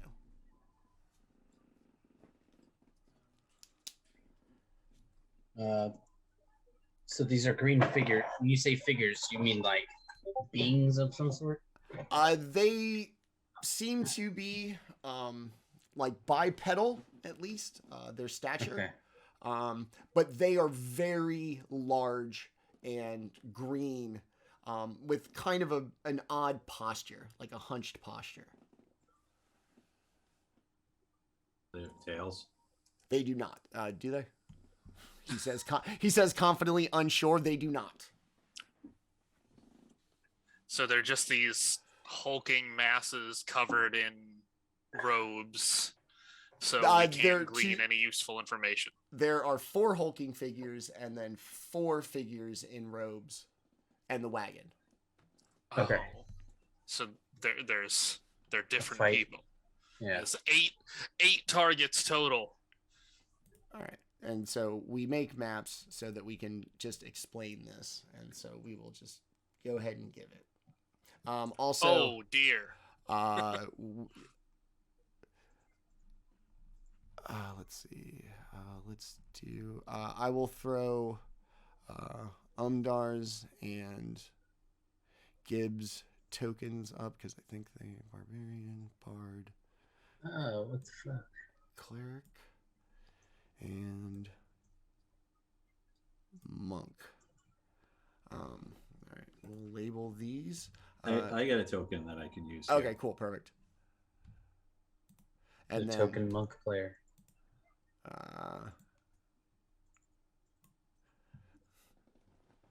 Cool, love it.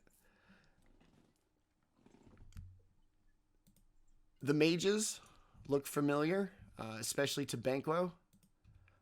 The wagon also familiar, decorated in the same kind of way. And as you get 1, 2, 3, what is it, about 60 feet?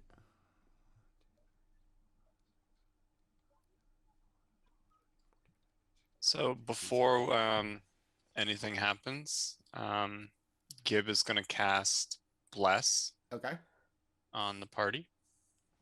love it. Thank you. Oh man, Yeah. Herd saving throws, fuck off. They're about 90 feet straight in front of Daemion, and you can see the creatures just savaging the mages. And even from 90 feet, you do not hear a peep out of them. Just clearly overpowered, doing their best. Man, fuck. So None of now I understand better. Yeah. you. Okay. The caravan is being attacked by the hulking figures. Yes. Yeah. Yeah, the other option is that they are escorts, and this thing got way complicated. Yes. No, they are attacking this the same wagon that you saw in town, the same one that Banquo saw leaving town, and that you saw a few, I guess, a day ago when you first got to town.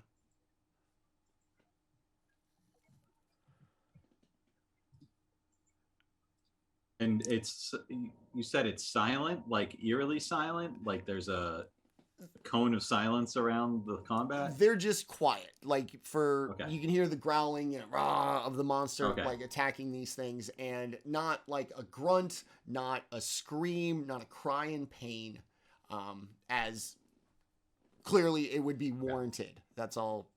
That's it. Do they look like they're actually being hit? Yeah. Like, you can see them, the jarring motion of actually, the physical strike to it. Their robes are a little tattered and bleeding.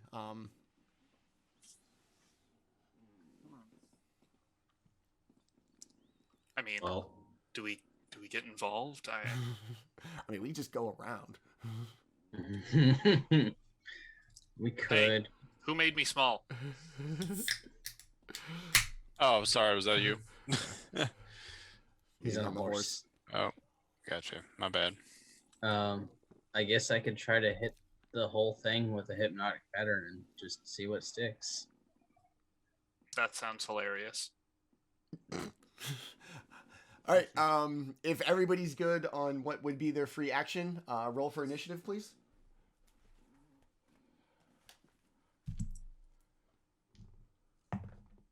Ooh. Oh no, y'all. Ooh. Ooh. Oh, Ooh.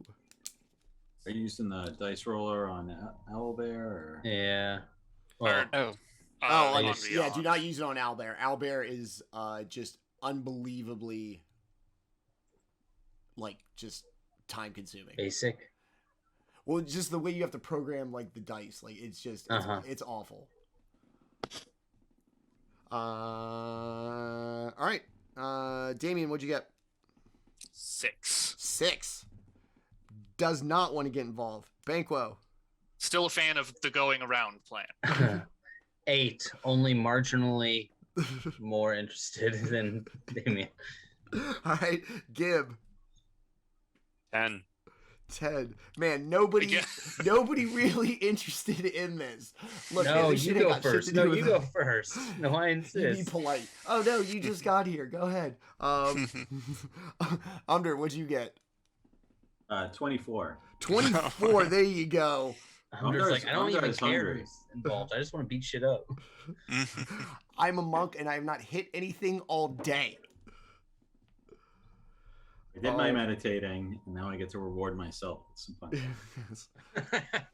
I finished all my Did all my meditations, homework. Yeah. and now I get to smash something. All right. So, Under, you are actually going to be first. They are about 90 feet away, at least the ones in the front. The wizards don't even seem to be aware of your presence. They are literally fighting for their lives. Okay. The grid is set up intentionally for 5-foot squares, and the measurement tool is accurate to that. Unless otherwise specified, everything is 5 feet by the grid, and the measurement tool will be accurate. It's a thing with the maps. So, Umdar, you are first to act. Actually, yeah, I'm sorry. Okay. Because this character is new to me, so I'm having that whole dilemma. Well, my speed can only get me about halfway there.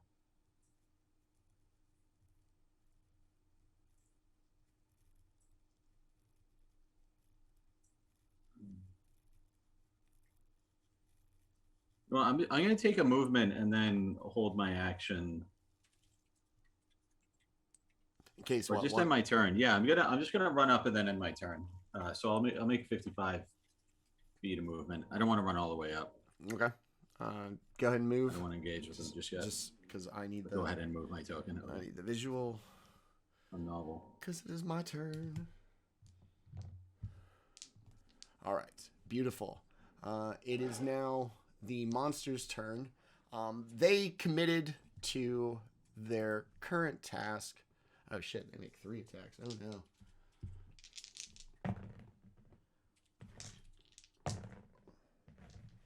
They are each going to continue to savage the guards in front of them,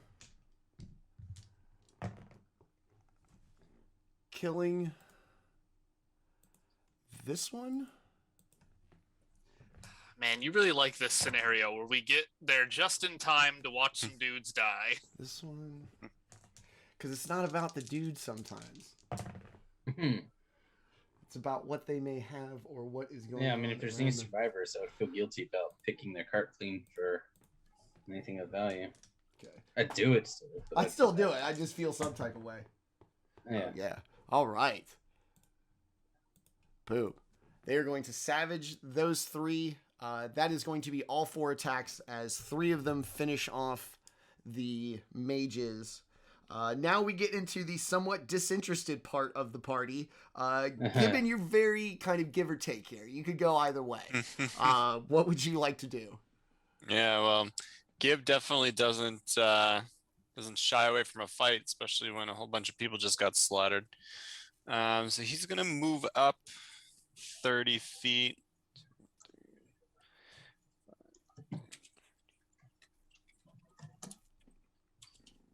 30 feet. And he is going to cast. Well, hold on. Let me just measure this out so see if I can do this correctly. Yeah, 50. So he's gonna cast Spiritual Weapon. Okay.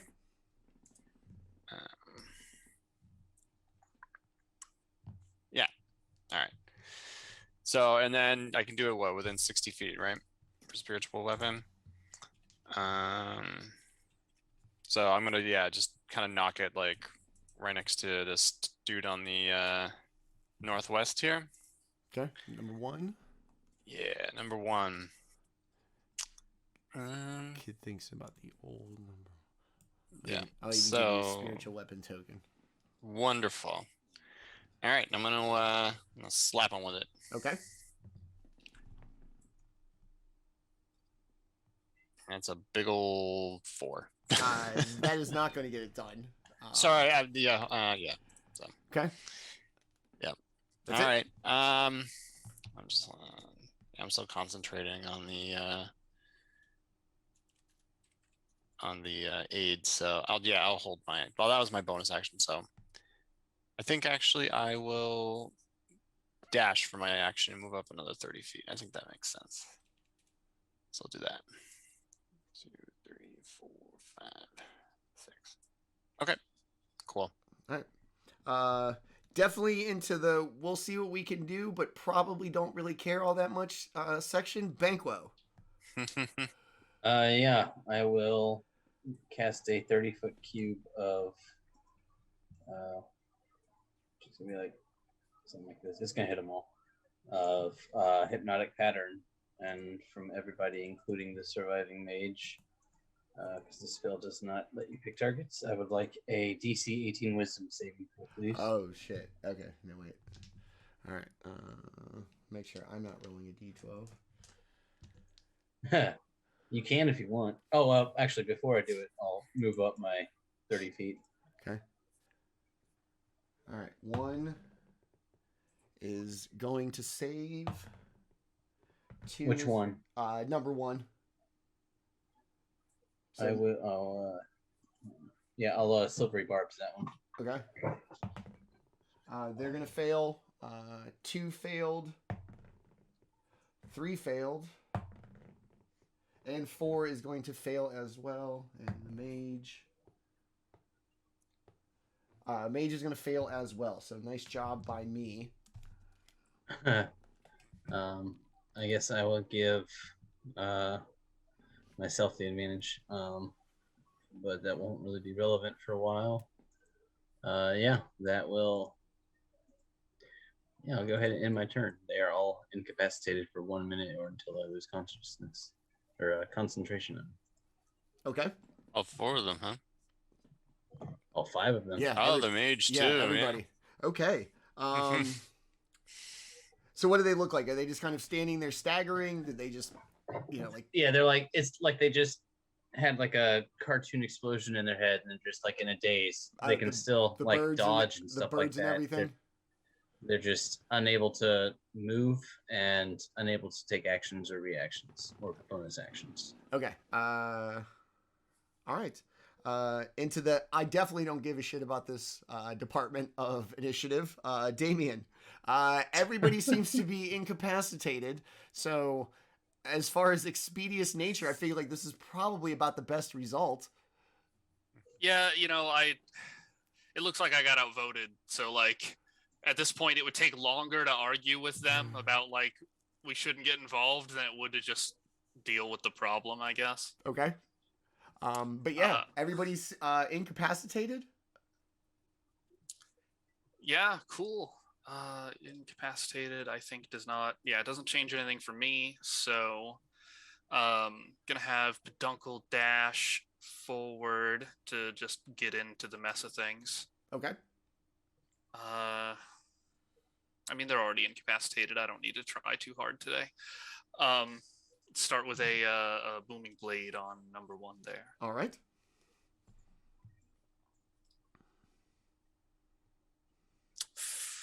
$15. Oh, that's right. Bless plus a D4. Love to see it. Oh yeah. Fucking 17. Gets it clerics. done. I know, 17 gets it done. That's why I was like, also I was like, God damn it. Yes, 17 gets it done. For the record, the 15 got it done too. Oh. Do you care about damage types today, Manny? Let's see. Do I?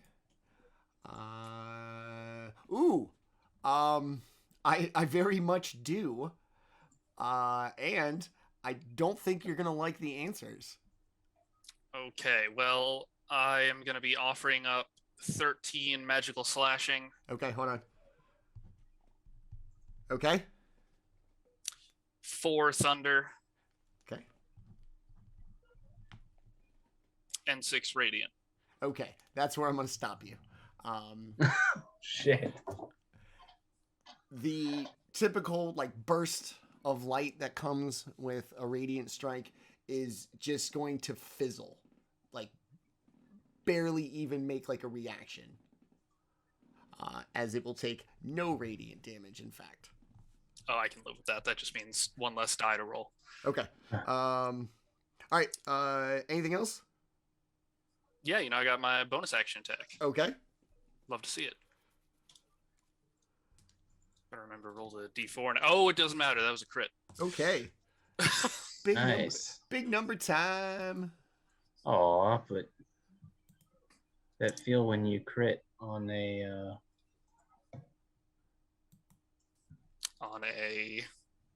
something immune to radiant. I mean, that's, No smitey smite weak. You hate to see it. Yeah, it's fine. It's still going to hurt. Yeah. I mean, obviously you saw I didn't choose this by choice because I was very shocked by the answer.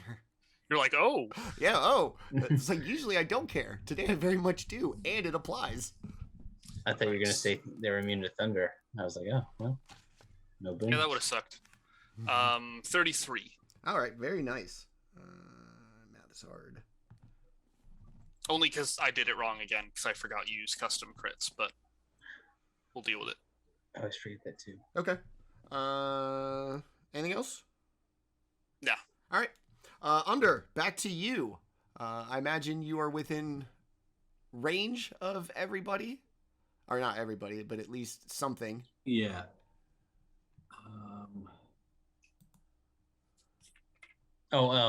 As soon as the first attack hits number 1, you'll see him pop out of his stupor, and he is now the only combatant other than the 4 of us that is able to take any actions. Okay, so number 1 is our prime target here. So Umdar is going to use a bonus action to jump into the air and do a forward flip. But before she hits the ground, spectral leathery wings are going to appear on her back, and she's going to fly over to the other side of this creature and try to punch him in the back of the head. I want a good, clean fight. Let's see. How many times are you going to punch it in the back of the head? Twice. Okay.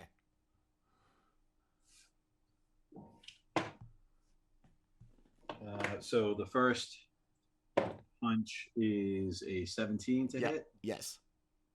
Okay, and that is going to be lightning damage. Okay. Totally fine. Does it seem more or less impressive than any other hit that it's taken? It hits just fine. Okay. Yeah. The second attack is going to be a 23 to hit. Yes. And I'm sorry, I get to roll the damage for the first attack. I don't know. Yeah, 1d8 plus 5. So it's going to be 10 damage on the first Okay. lightning attack, and then another 10 fire damage on the second attack. Okay. And that will be my turn. All right. Bonus movement and attack. It is now the monster's turn. Only one can do something, right? 2, 3, 4 still incapacitated. All right. Daemion, Unless you recapacitate them. Are you still up on Peduncle? Like, are we? Yes. Okay. It's gonna rise up to its full stature and be able to look at you, in the eye, and it is just going to just, with these massive. You're gonna catch these hands, son. Confident about a couple.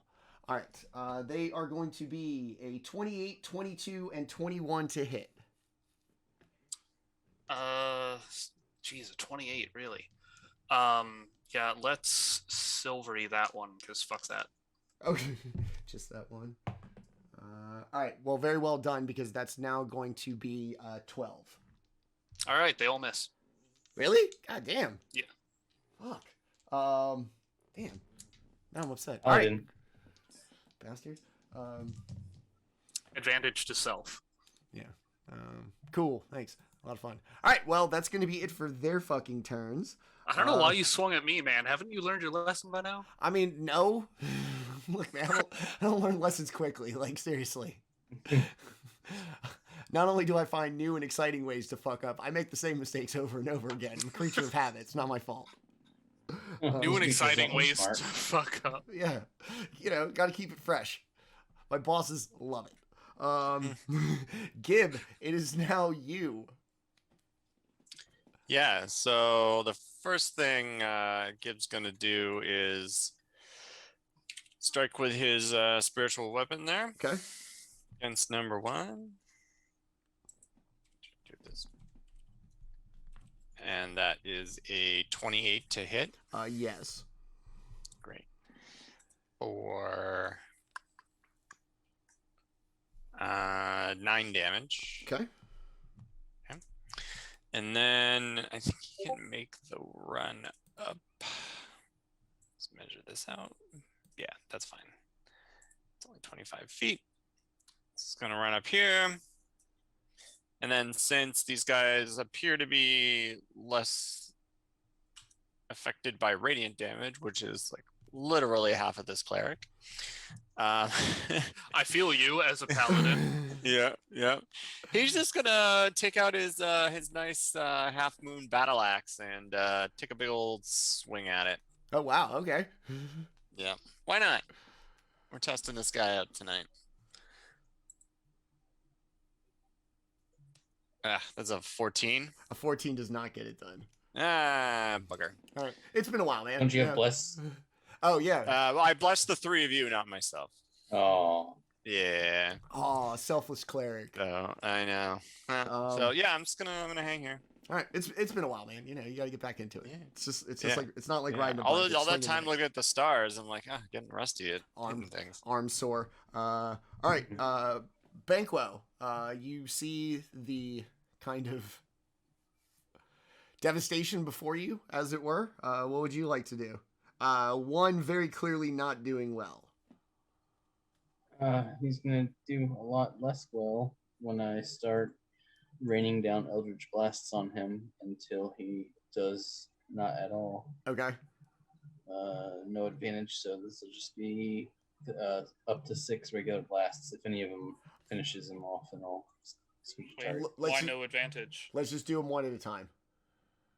What would I get advantage from? You barbed yourself on. Oh yeah, I'll have advantage on the first one. Okay. We'll do attack roll, damage. We'll do it that way. Even though I'm pretty sure the first one you hit should take care of it. We'll find out.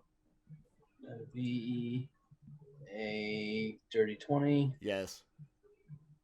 for 13 force. Okay. You're gonna hit this thing square in the chest. And as you do, in its flesh, this almost like script. It's not going to be recognizable, and it's just going to be like a split second. But like the shot is going to make all of this flash that it looks like something has been written all over the body of this creature.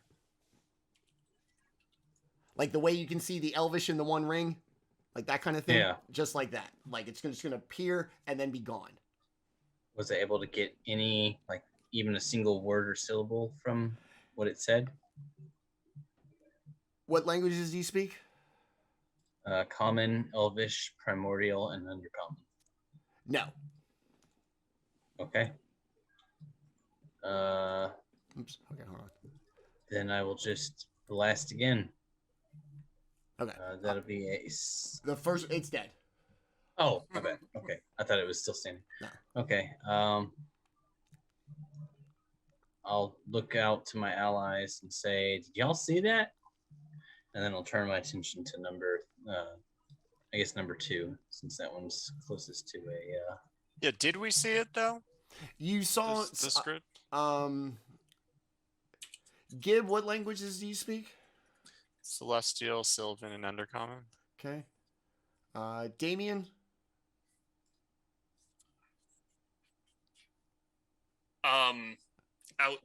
Well, I speak Common, Elvish, and that one. Umdar, what language? Common, Orc, and Draconic. Okay. That would be that one. Okay. Banquo, what were yours? Common, Undercommon, Elvish, Primordial. Okay. And then Gib one more time. Celestial, Sylvan, and Undercommon. Okay. Daemion and Umdar, you are going to see this flash of script that is very clearly like Draconic. Something scrolled all over this creature. Okay. Okay. All right. Give. Same thing though, like it vanishes pretty much immediately. Yeah. You're just going to be able to recognize it as the script of a language that you somehow know. Okay. All right. Banquo's. Okay. Sorry. Banquo, keep going. My bad. No, you good? No, yeah, I appreciate that. So yeah, the second one would have been towards number 2 then, and that'll be a 17 to hit. Yes. There we go. 15 force. Okay. And I think, let me double check. Where is it? Yeah, okay. I will repel him back 10 feet as I do it.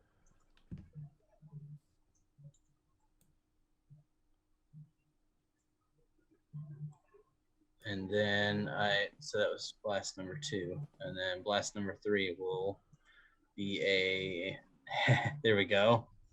A 30. That's net 20 on it. Okay. It's too bad you can't crit double the distance that it pushes them back. All right, so that'll be 18 force damage. All right. And then he'll be knocked back 10 more feet. No, I need to measure that he's not getting out of my blast range. Hey, I still got enough for one more. Maybe 2. So that was 3 blasts, and then I'll bonus action. You'll see my bracers light up, and I'll do 3 more blasts. The first one, you will suddenly see the amulet that I normally wear around my neck. It like spins around and opens up like some Doctor Strange shit, and it almost seems like it guides my Eldritch Blast directly there. I will use my Clockwork Amulet and take 10, and so that'll be a 20 to hit. Yes. For another 14 damage and 10 foot knockback. Okay. And I think that is where I have to stop. Yeah, so he's 105 feet away. And then 2 more regular old Eldritch Blasts. Okay. That's a 23 Yes. and another 20. Yes. for 11 plus 6 more force damage. Okay. For what it's worth, Nick, couldn't you knock him back with the last one? Oh yeah, I guess it still could. Yeah. Well, the second to last one. Oh yeah, you're right. The last one. Yeah, like it took me a second to catch up to your logic, and then I was like, "Oh wait, okay, that makes sense." But Bro, I'm running still out of got map. one more. Yeah. All right. Run out of map. I'm glad someone's following. Nick and I play together a lot. Yeah. That'll end my turn. Okay. I was like, bro, I'm almost out of map, bastard. All right. Daemion, it would seem you're kind of pretty flush on the ground with party members. 3 still incapacitated, and what was your closest query now onto the next part of the map, and maybe next week. That's okay. That's what the horse is for, my man. Of course. So yeah, peduncle. Man, I'm gonna take a second here. Robin, if you're watching, I loved our little dynamic. It is really nice being able to ride my own fucking horse again. So yeah, I'm gonna have peduncle dash up. Chase this mofo down. See if we can deal with him. And that's right. I gave myself advantage. Very generous of you. I know, right? Oh, and it is a good thing I did, because that is 2 nat 1s and something that isn't a nat 1. Jesus. For a 26 to hit. Yes. Ooh. And 19 damage on that one. Okay. Describe to me how you. I mean, what? You're just gonna charge up like full steam and just. Hiya! Yeah, just cleave the dude. He's done. Okay. As you strike down, once again, this flash of script that like literally covers the entire like neck down portion is going to flash really quick and disappear as the creature falls dead. That time, was I able to make anything out? No was an acceptable answer, Manny. I can see you getting stressed. No, it's just, like the whole thing is to keep the mystery going. So I was like, I want to give you something, but I don't want to give you too much. That's fine. You saw, it's not laid out like in a format like proper writing, like perfect lines, Yeah, it's okay. I'm not a speed reader anyway. They're going to be like segments that look like statements and sentences and all kinds of things, but it's not neatly arranged. It is kind of all over the place, and the words that you do see, like when you can see like 3 of them in succession, they're kind of incoherent, like rambling. Their actual words, their syntax, and their placement with each other doesn't make any sense. Okay. Okay. Then I will. You still got stuff to do. Yeah. Okay. I'll dash to get to here. Well, peduncle will dash. Good boy. And I'll make one more. Okay.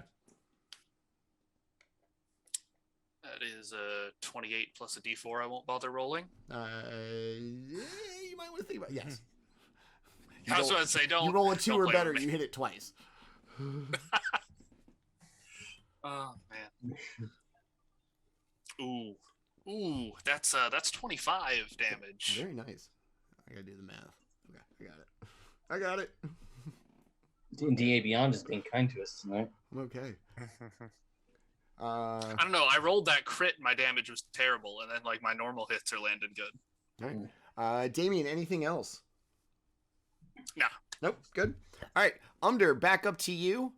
3 still incapacitated. The mage, if anybody's curious, just kind of collapsed from exhaustion, possibly dead.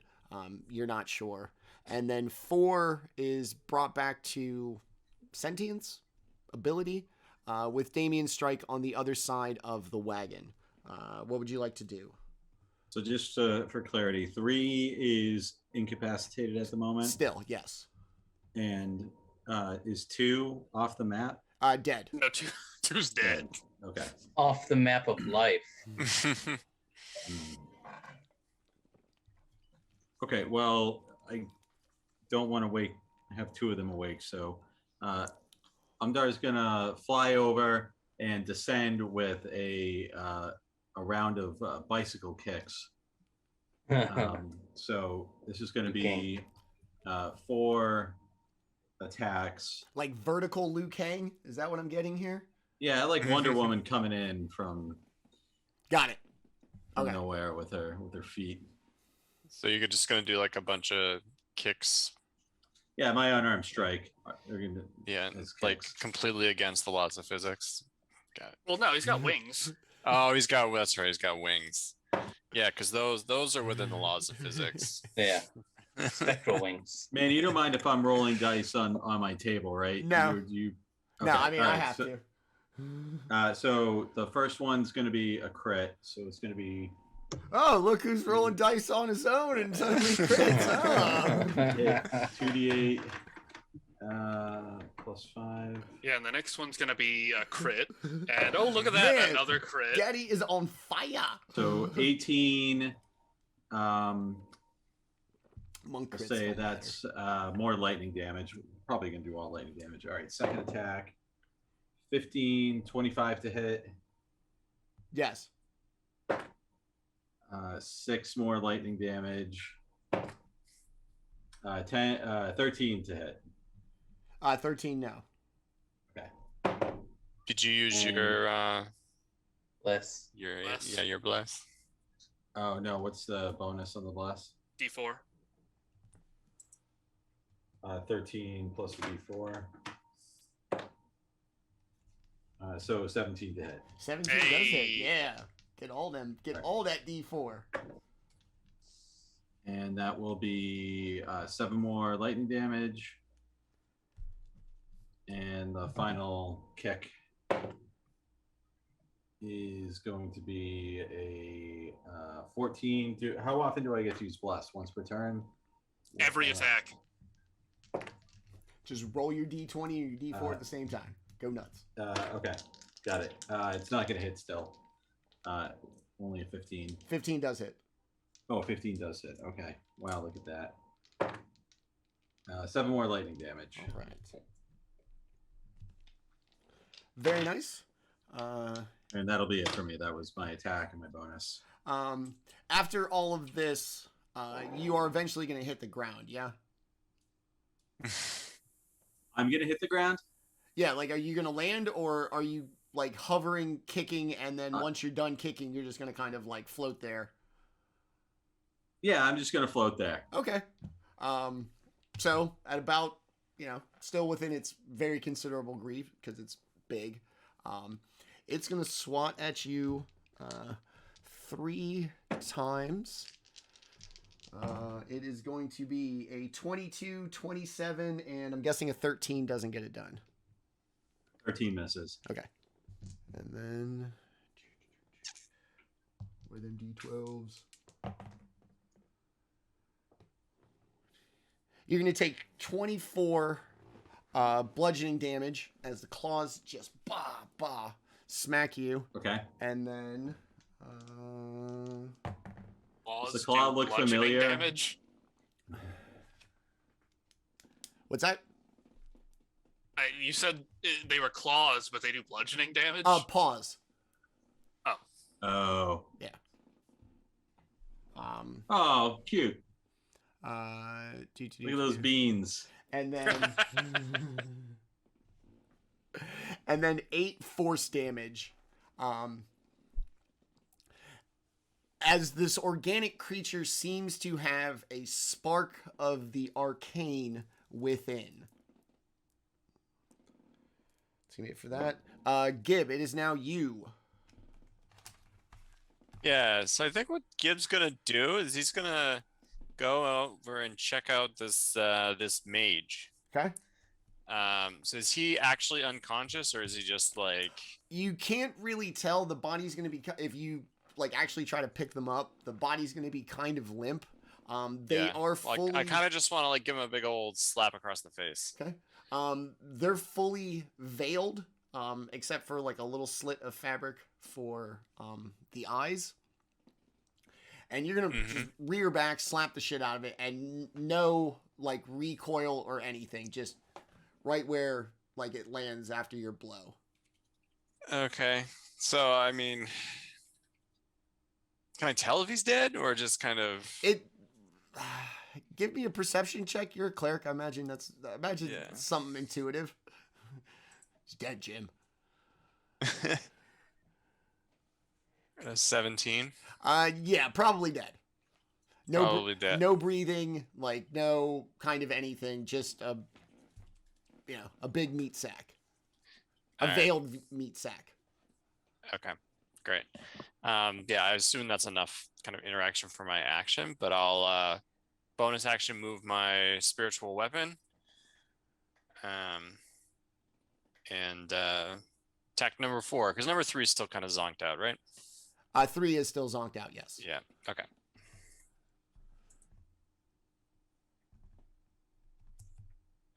So it's a 28 to hit. Yes.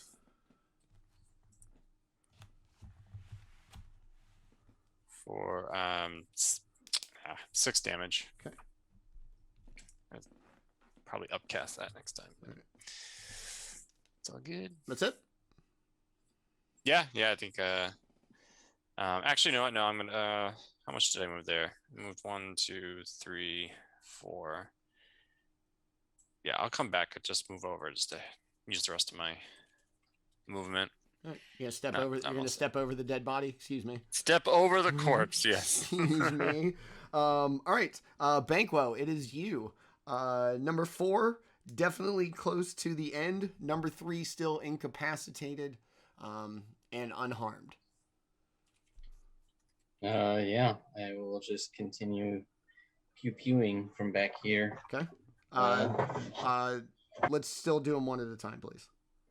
All right. Okay. All at number 4. There we go. Another crit. Okay, I'm gonna. Damn, The math says that should be it. Yeah, that'll be 17 force damage. Okay, that will do it. Once again, a flash of a language that you and Umdar don't recognize. That Gib, are you in this vicinity? Gib, you're gonna see it, or no? Wait, it was Banquo and Gib. Those you're two. Banquo's over here. All right, yeah, I mean, I can see it, but I don't think I can understand Draconic. If that's what. Yeah, I definitely don't understand Draconic. I think it's just Daemion and Umdar. Okay, Umdar's the only one. So Umdar and Daemion, especially being up close, you're going to see, once again, flashes. And for Daemion, since you kind of probably have figured it out now, that like at the killing blow, it's going to flash, so you're going to pay attention. The words, the more that you see, it looks like the scrawlings of a madman. The sentences make no sense. There are just words put together, and you notice some of them like written like a crossword puzzle, the letters going vertically, some of them like just all over the place. The scrollings of a madman. These must be Banquo's minions. They're my pets. They got out. My minions are a paladin, a monk, and a cleric. All right. Banquo, keep going. Those are strong freaking words. Yeah, to I know. say to somebody who spends 4 hours a day guarding your sleeping ass. All right, so Chop, I must rest. Banquo moved up over here to get a better angle on this guy. Okay.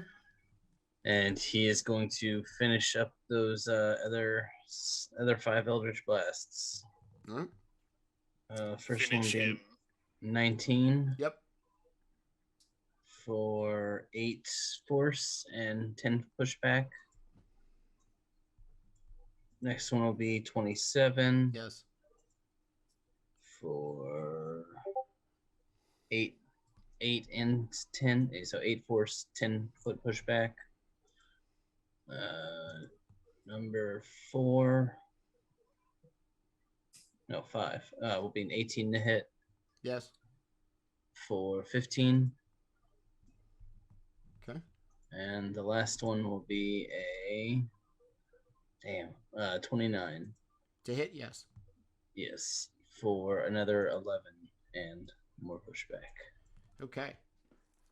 And so action bonus action to do all that, and that'll end my turn. All right. Very nice. Oh, okay. I wasn't paying attention. I was like, where the fuck did he go? All right. Daemion, from kind of around the wagon, you see this thing slowly kind of get pushed into view 10 feet at a time off the road. It's now basically nothing impeding you from Kentucky Derbying this thing down. Yeah, no joke, man. That pushback is convenient. Right there. Perfect. Go. Line them up and I'll knock them down. All right.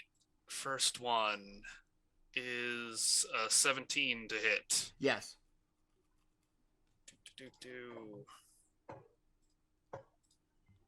Big money, no whammies. 17 damage. Ooh, very nice. And then the second one is 25 to hit. Yes.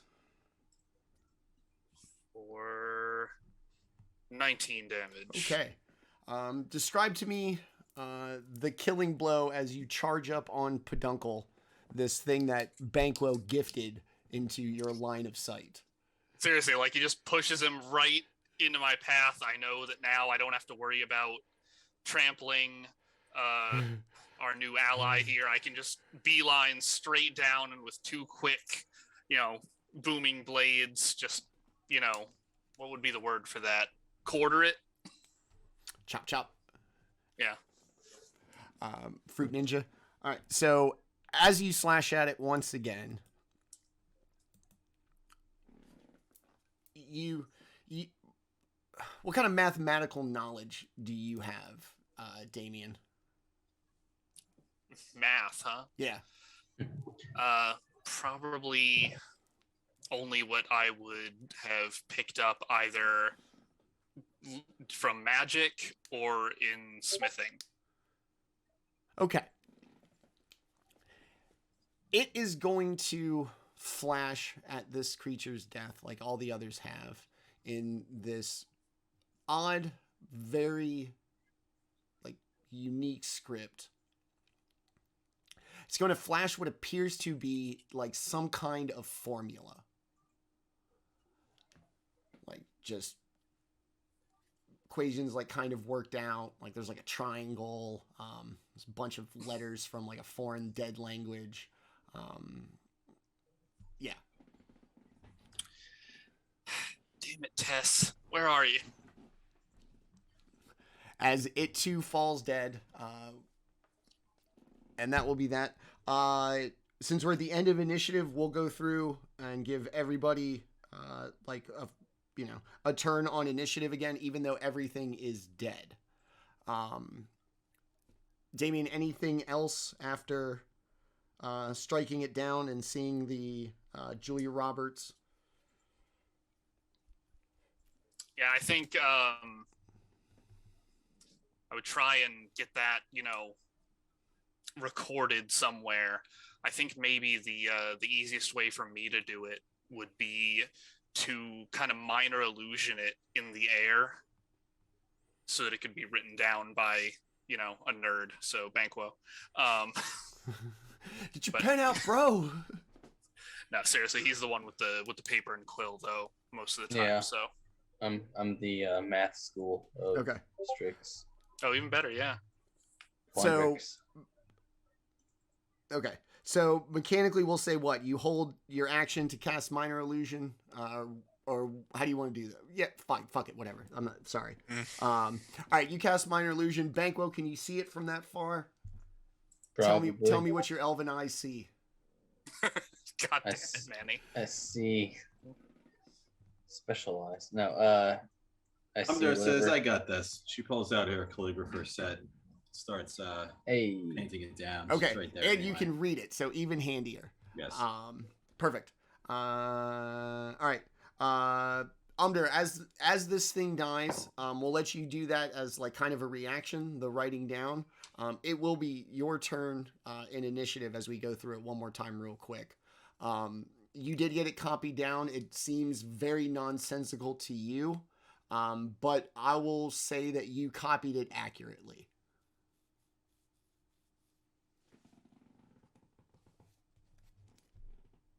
Is there anything you would like to do?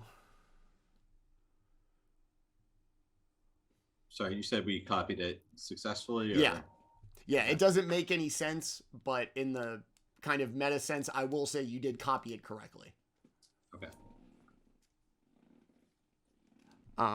Anything you would like to do on your turn in initiative? Umdar? Yeah. No. Okay. No. Gib, as it is struck down, the battle is over. Anything you would like to do real quick? Yeah, I want to explore this cart. Okay. So what do I see? Is it Um, locked? there Is it is- actually like a covered wagon type thing? It's more like a kind of rolling shed. Okay. It seems very secure. All the metal fixtures are pretty sturdy. It's painted a dark color.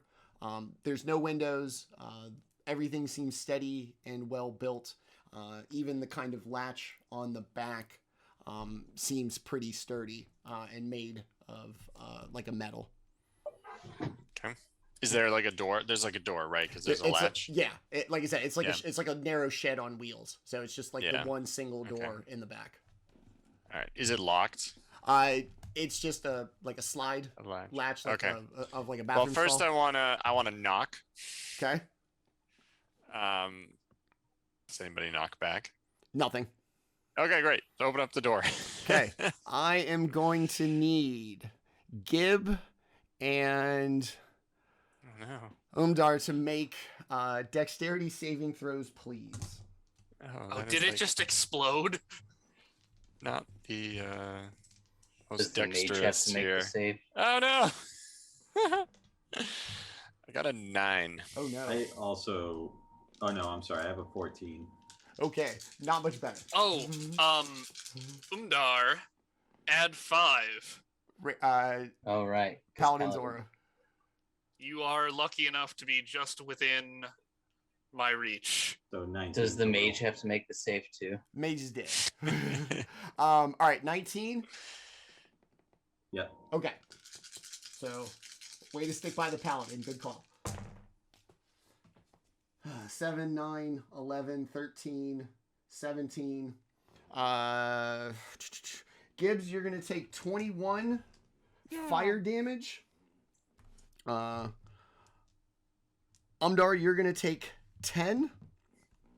Umdar, you're gonna take 5. As All right. the wagon explodes into a million pieces, Oh, as no. whoever put items in this was hell-bent on its security. Shards of wood everywhere. All of it like burning fire, not just like an explosion that caused a fire, like a fireball exploded.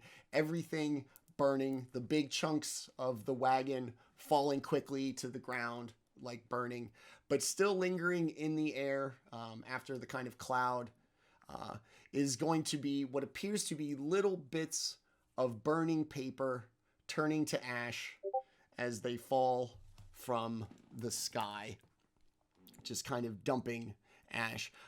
Banquo, you're going to recognize it as like what happens if you set scrolls on fire. The flame's going to be very distinctive. Everything about it. You've burned a scroll before, yeah? Yeah. Okay. You're So a I just scroll watched- burner? I just watched an entire fucking cart full of that seems to have been full of spell scrolls burn up. I dropped to my knees in pain. What is it with clerics and touching things? We're very handsy. Very cleric, very on brand. Yes. Especially Don't some... clerics get dispel magic? I mean, yeah, they do. They Yeah, want to do If that. I they had had it. thought maybe I told- perhaps to do that. I totally had it. All right. Just we're actually going to end it on that note. I feel like the kind of low valley emotionally of the exploded burning cart raining down ash upon the party in the middle of the woods is a good place to stop. So yeah, that's the thing. We do cliffhangers around here as best we can. So we'll end on that. So yeah, that has been episode 14 of Dynasty of Dragons. And like I say every week, you saw these people play their characters to like a T. And such great role play, especially from our new characters. Welcome. Thank you. Behind them, they are even better people, except for Eric. I don't know. Maybe he's crazy. Everybody else, I'm pretty sure, is a decent enough human being. So, put on a show. But we do a little like outro where we kind of see the quick little snapshot into where your character's at, and then we let you tell us a little bit about yourself. Let's start with Eric, our exploder of carts. So, I don't know that, obviously you haven't seen this cart before. It seemed like a rational move. Banquo is going to be quite upset as this cart explodes. And he should have said something. You found your, you did your cleric thing and tried to help out the mage to find out that they were dead. You've been one day on the job so far. And yeah, how's your first day going in the new job? And then Yeah, I mean, I haven't had anything blow up in my face in a while, so literally, yeah, I mean, it's good exercise, I guess. Yeah, it'll be interesting. Hopefully, I can avoid things blowing up in my face in the future. Maybe I won't be quite so handsy going forward. in your defense, I'm not big on traps. This one clearly yes, but otherwise not really. I'm not that guy. Yeah. Yeah, I mean, he's not used to like, exploding carts during the daylight. He's usually just out there knocking heads of nocturnal highwaymen. So specific flex, good. but okay. Yeah. And then tell us a little bit about Eric, so that our viewers can begin to stalk you. Yeah. I don't know. I've been playing D&D kind of like really on and off for several years. I think I picked up my very first book was 2nd edition. 1 month before 3rd edition came out. So that was a great purchase when one is like, 10 or 12 and doesn't have a regular income. So been playing on and off since then. Kind of really got back into it over the pandemic. So very happy to be here. Awesome. Thanks. Glad to have you. Great job tonight. Appreciate it. Let's go to our other semi-newcomer. Umdar, you've written down this whatever weird script was on these creatures in this language that but you're not quite sure from where. Bigger takeaway from this, the script on the monsters or the exploded cart, and then tell us about our friend Tim. Sure. Umdar greedily soaked in as much of that script as she could. She's had a fascination with investigating dragon cults, and this is some of the most bizarre shit she's ever seen. Fortunately, she's rocked out of that thought shortly after finishing her record keeping by the exploding cart.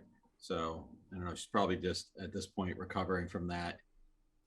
But her thought's going to go directly back to the script, hardly giving a damn about the cart. Mom. Mop. So You all now have TBI. yeah, when I get my hearing back, we're gonna So- do something about it, and then tell us about our friend Yeah. Tim. sure. So I don't know, nothing new from the last time I was on one of your streams, but I've been playing D&D for quite a bit. I've been DMing a game on Thursday nights that Nick and Eric are both playing in, which has been good, really fun. We're going through Dungeon of the Mad Mage, but we just had kind of a detour out of the dungeon. We'll hope to get them back in there soon, so I can TPK them finally. There you go. I'll give you some notes on Eric. I've known Eric for over 15 years, and he is a real life friend of mine, not just on the internet. So, well, not that the internet's not real life. Don't want to disrespect anyone. Sorry. Oh, a real No words person wise. too. Yeah. So Yeah. You didn't do so happy well to on the introduce check him if to you're a Manny robot and bring box. him in. Yeah. Took you a little longer than I felt comfortable with. Glad I could get him on the stream with Manny. So. I'm glad that you worked your magic, and we appreciate you. And most importantly, man, it's good. It's gonna be good to see you on the regular basis. All right, let's slide over. Let's do Daemion, and we'll close out with Banquo, who's probably gonna have the biggest feels about what happened. So you like monstrosities. You got them here, and in addition to that, they are covered in writing. So what's Daemion thinking about this now? I mean, I wouldn't say he likes monstrosities. It's more of a duty thing, you know? It's like, oh, well, yeah, those gotta die, clearly. Look at them. Fucking ugly as shit. But no, I mean, it's our first day adventuring with the new people, and one of them has already blown up what appeared to be very important stuff. Well, luckily they won't fall into the wrong hands now. You're welcome. Being proactive. We completely failed to save any of the mages. The cart has exploded. It's not a good day. I consider this a total win.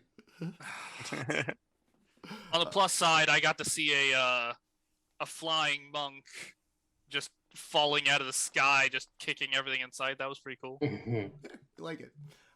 Not the first time you've fallen from the sky and hit something, right? Didn't you do that in the wedding? Tim. Didn't you fall from Tim, the you're muted.